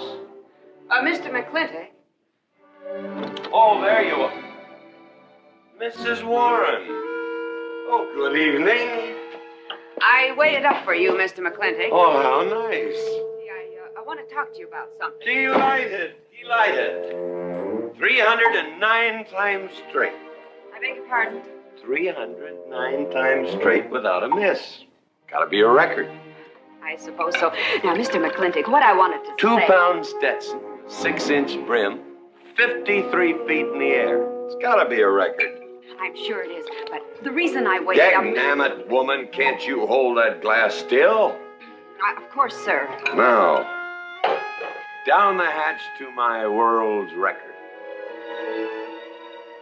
Down the hatch. Yes, sir.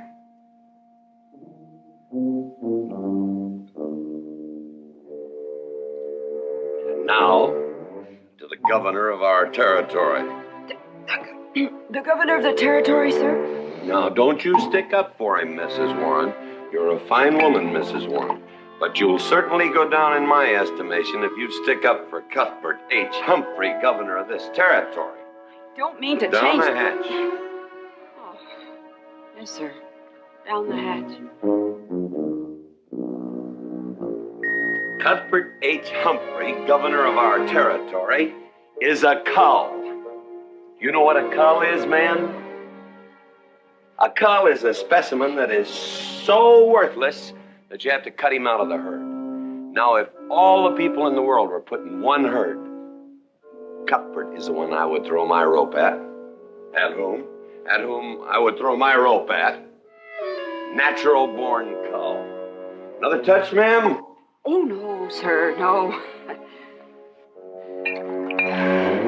Well, I don't mind if I do. Good. Can't walk on one leg. Oh, I didn't mean to be vulgar, ma'am. Can't walk one limb. It's all right. Sounds silly. Only a bird can walk on a limb. You know my wife? Her name's Kate. She insists on being called Catherine. Do you know her? Of course, Mr. McLintock, and that's what I wanted to talk Well, she thinks that Cuthbert H. Humphrey is panting for her like a bull buffalo at the first green up of spring. But what Cuthbert is panting for is my money. Don't make me feel like I'm drinking alone, ma'am. Very well, Mr. McLintock, if you insist. Down the hatch. Good.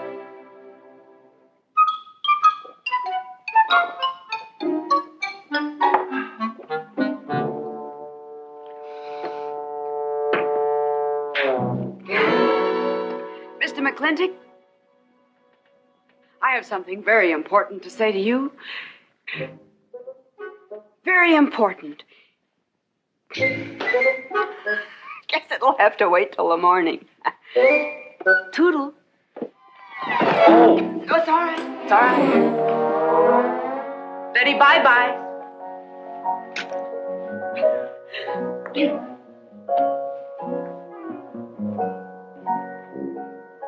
Whoops. Oh. Mrs. Warren, let me assist you. Very kind.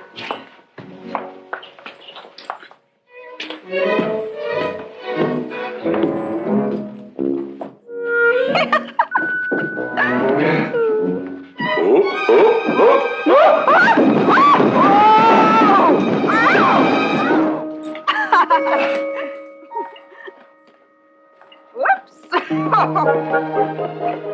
What's going on here? Now, Catherine, are you going to believe what you see or what I tell you?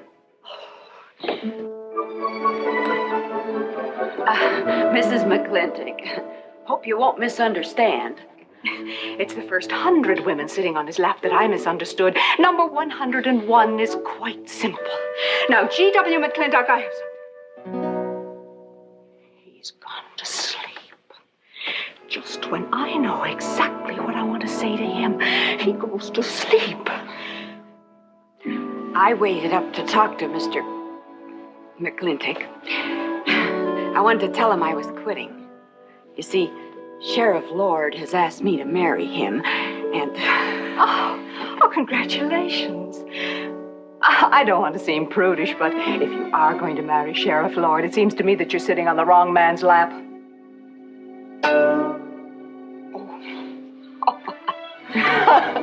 Come on, I'll help you upstairs and we'll have a long talk about men in general. Ladies, one moment.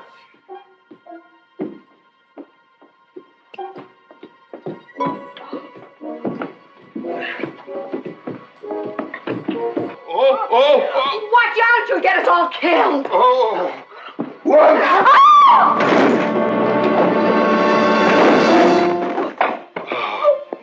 Wait a minute, ladies, till I catch my breath, and I'll get you up those stairs as sure as my name is George Washington McLintock.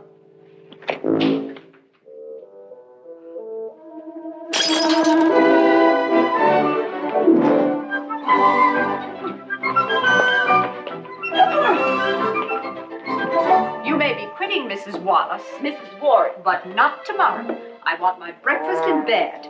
I want to... I know, toast, lightly brown. Somebody sure put a knob on my skull. Here's Katie. I'm speaking. Katie, why? Mrs. Warren was there.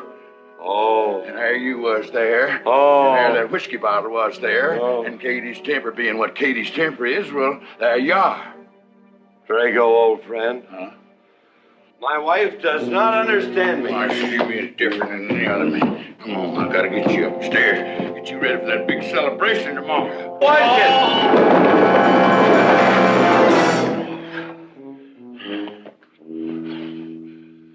Drago, I am sleeping in the den.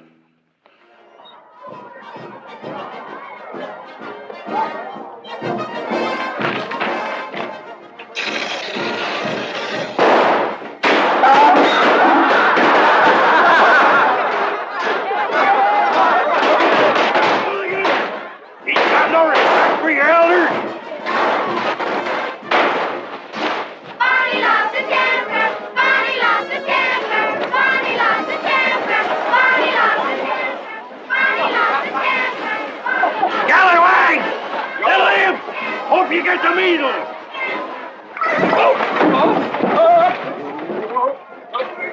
Come on, get him aboard. Is everybody ready?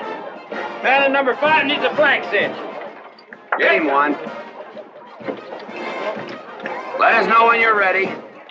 Ladies and gentlemen, it is my honor to present to you the governor of our territory, Cuthbert H.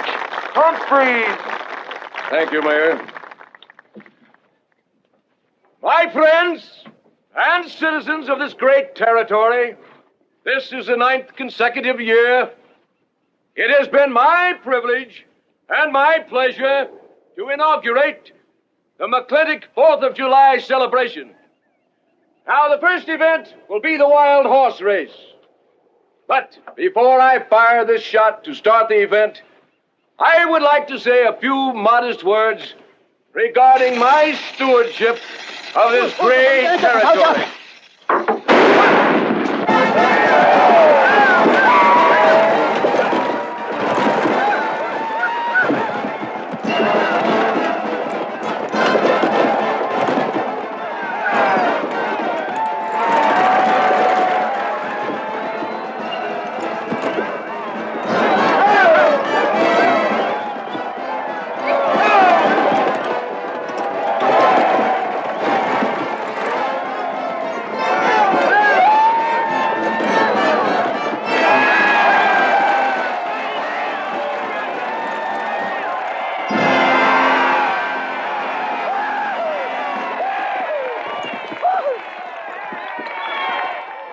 Professor Birnbaum. Gentlemen. Sheriff, here's your horse. Come on, get them all lined up. Come here, King. Now, boys, you all know the rules. It's twice around the inside, once around the outside. First cowboy that hits that finish line without busting that egg is the winner. And I caution you boys about some of them eggs, because some of them eggs are last year's holdovers. All right, mount up.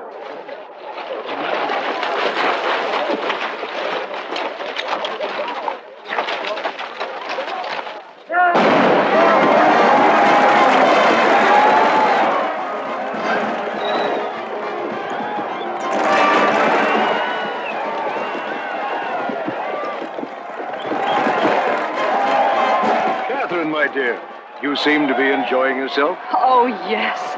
This is wonderful. It's the only thing I really do enjoy about this barbaric country, the 4th of July celebration. Well, Catherine, I've been here for 3 days. I haven't heard from you. Is anything wrong? Wrong? Well, I just hope that it hasn't been necessary for you to say anything to GW. What are you talking about? Catherine, you see, I'm in a rather delicate position, being governor of the territory and all. I just hope you haven't found it necessary to say anything about... About what? About you and me.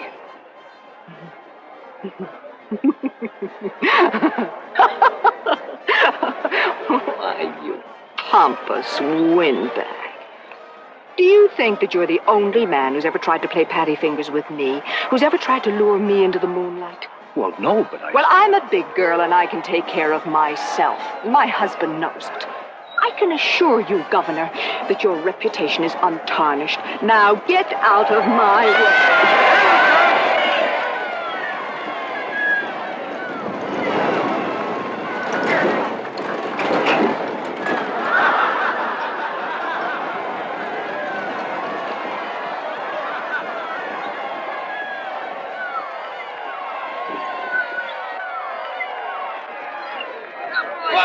We got ourselves a winner! Curly Fletcher! Muzzles up, Curly! Give me the egg. Disqualified. Here you go, Curly. GW! You'll never believe what happened over there. What? You smell a beer. Well, naturally, I'm drinking beer. Ladies and gentlemen, the next event will be a contest between the two bronco-busting champions of our territory. Remember the year I rode in that event? Wore your garters to hold up my sleeves? We had a bet, and I won it. George Washington McLintock, you are a very crude man. Well, I guess so, but that was a rough horse, like to jarred my insides loose. But it was worth it. 3 beers.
I guess so. Nothing busted but my pride. Well, that ought to even things up, Farmer. For what? Well, that sore nose you gave me the other day. Well, that ain't what's sore on him.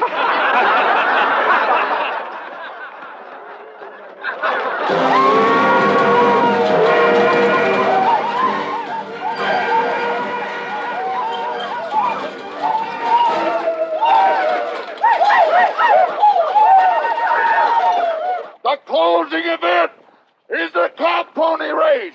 The finish line is at the barbecue. So start meandering. Come on.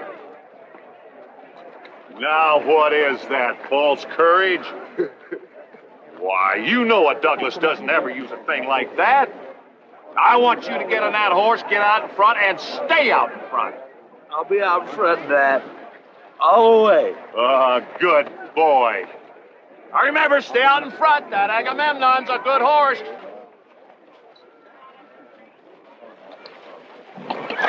Oh, Agamemnon.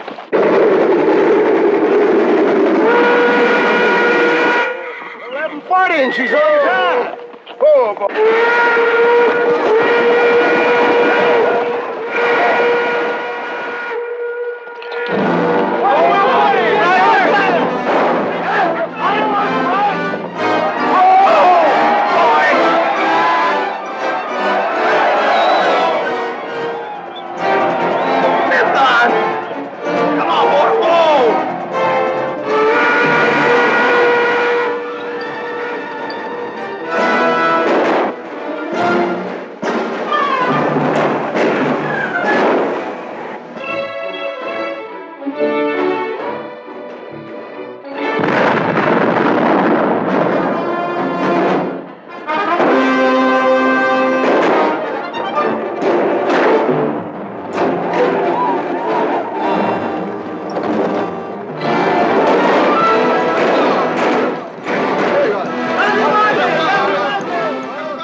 Whose idea was this stunt? God doggone it, they're my real book.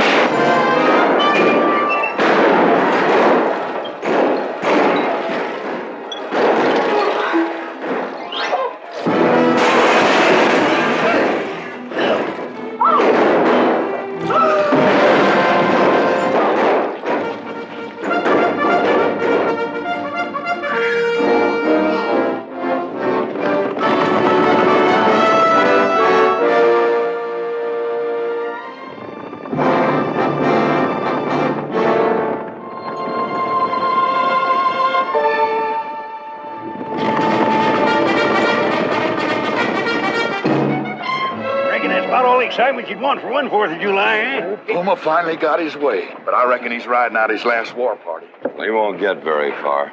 But one thing still has me puzzled. Where did they get the guns? I was wondering the same thing. My kidney's been bothering me. Funny? GW.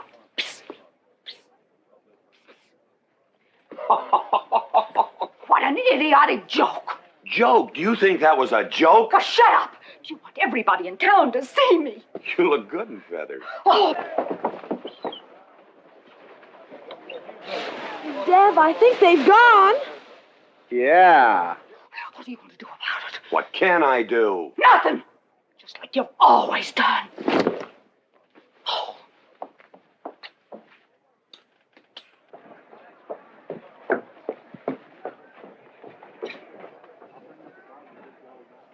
How long, GW? How long what? Catherine. She's been riding herd on you for 2 years now. I'm a peaceable man. But my father used to say, you raise your voice, it doesn't do any good. It's time to raise your hand. Well, I've been planning to do something about it. I'll have another talk with her. Talk to her? Talk to her. Talking won't do any good. Becky, have you seen your... What's been happening around here? You've got hay all over you. Been some mighty sneaky goings-on here during that raid, Mr. McLintock. Who was it said only a trollop would kiss a man before they were formally engaged? Oh, but we are engaged, sir. You are? That is, with your permission. Well, you've got it. Oh, Mrs. Warren? I think it's wonderful. I guess this is the only engagement that ever started off of a spanking. Mm-hmm. I reckon Birnbaum is right. All right. Lord bless us, this is going to be a great day. Doggone it, folks. Let's don't let a little old Indian raid break up a good barbecue and a rodeo. Yeah, meat down. Let's go. You contestants get ready for the cow pony race.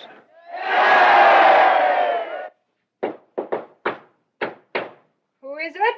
It's me. Let me in. Not now. Right now.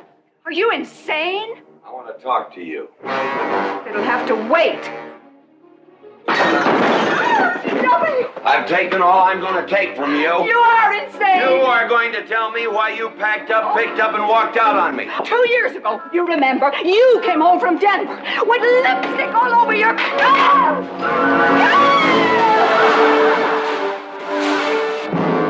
Lipstick on my collar.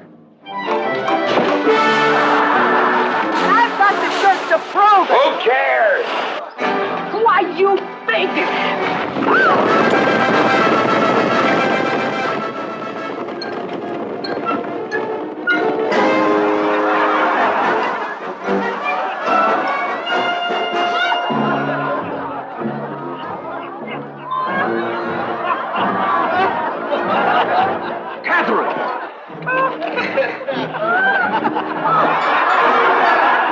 G.W., you are a ruffian. Cuthbert, you are right.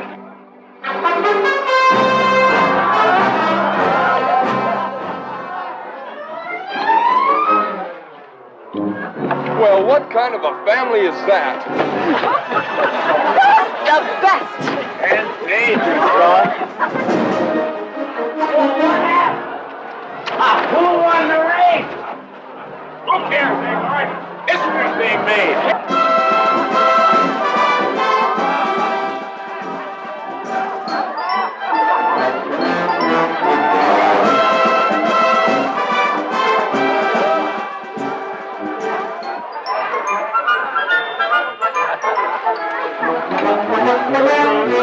Yes, Rufus? I regret to inform you I've changed my mind about matrimony.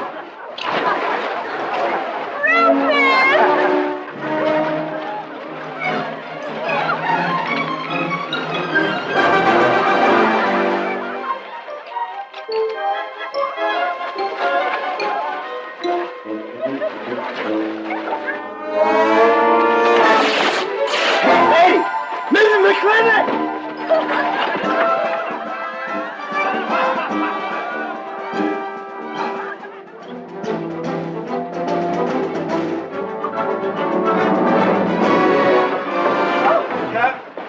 Catherine! Get out of here. Hands up! Everybody out!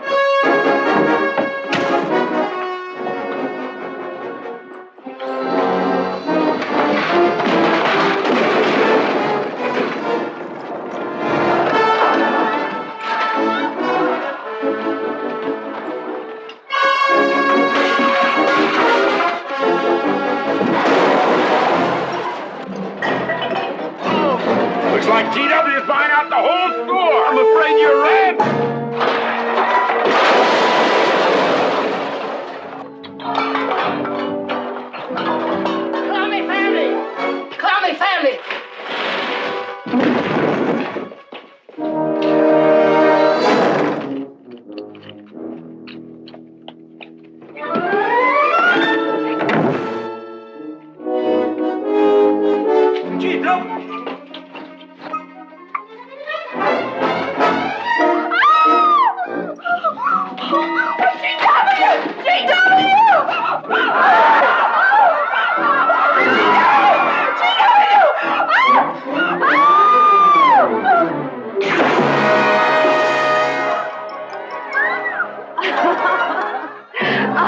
McLintock. You're all wet.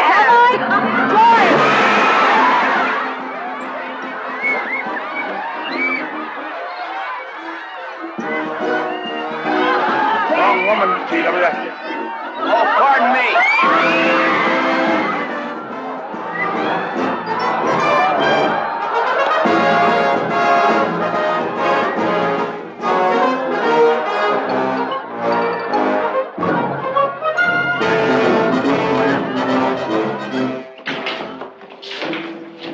Mrs. McLintock, you setting a new style?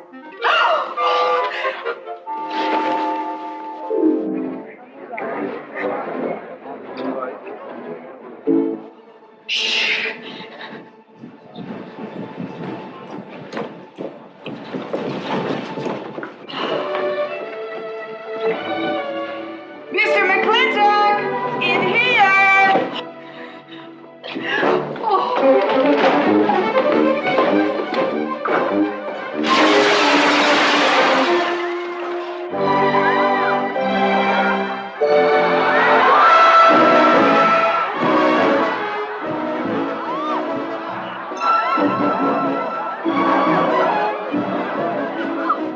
If I ever get through this humiliation, you'll rue the day you ever met Oh, me. belly aching, fight all you want. It won't do you any good. You've been digging those burrs into me for 2 years. Now you're going to get your comeuppance. Thanks. My father would be proud of you! Now make him prouder.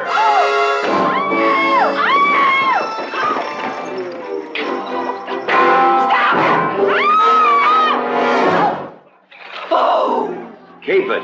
You may need it. Now get your divorce. Home. Don't spare the horse. Home, you heard me. Don't think you're going to get rid of me that easy. Yeah.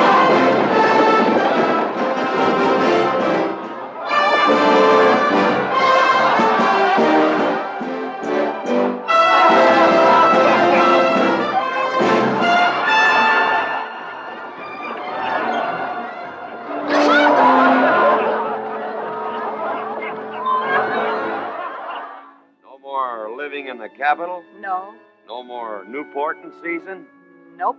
No more dancing at the governor's ball? No, GW. Happy day! 310 times without a miss. That's a record.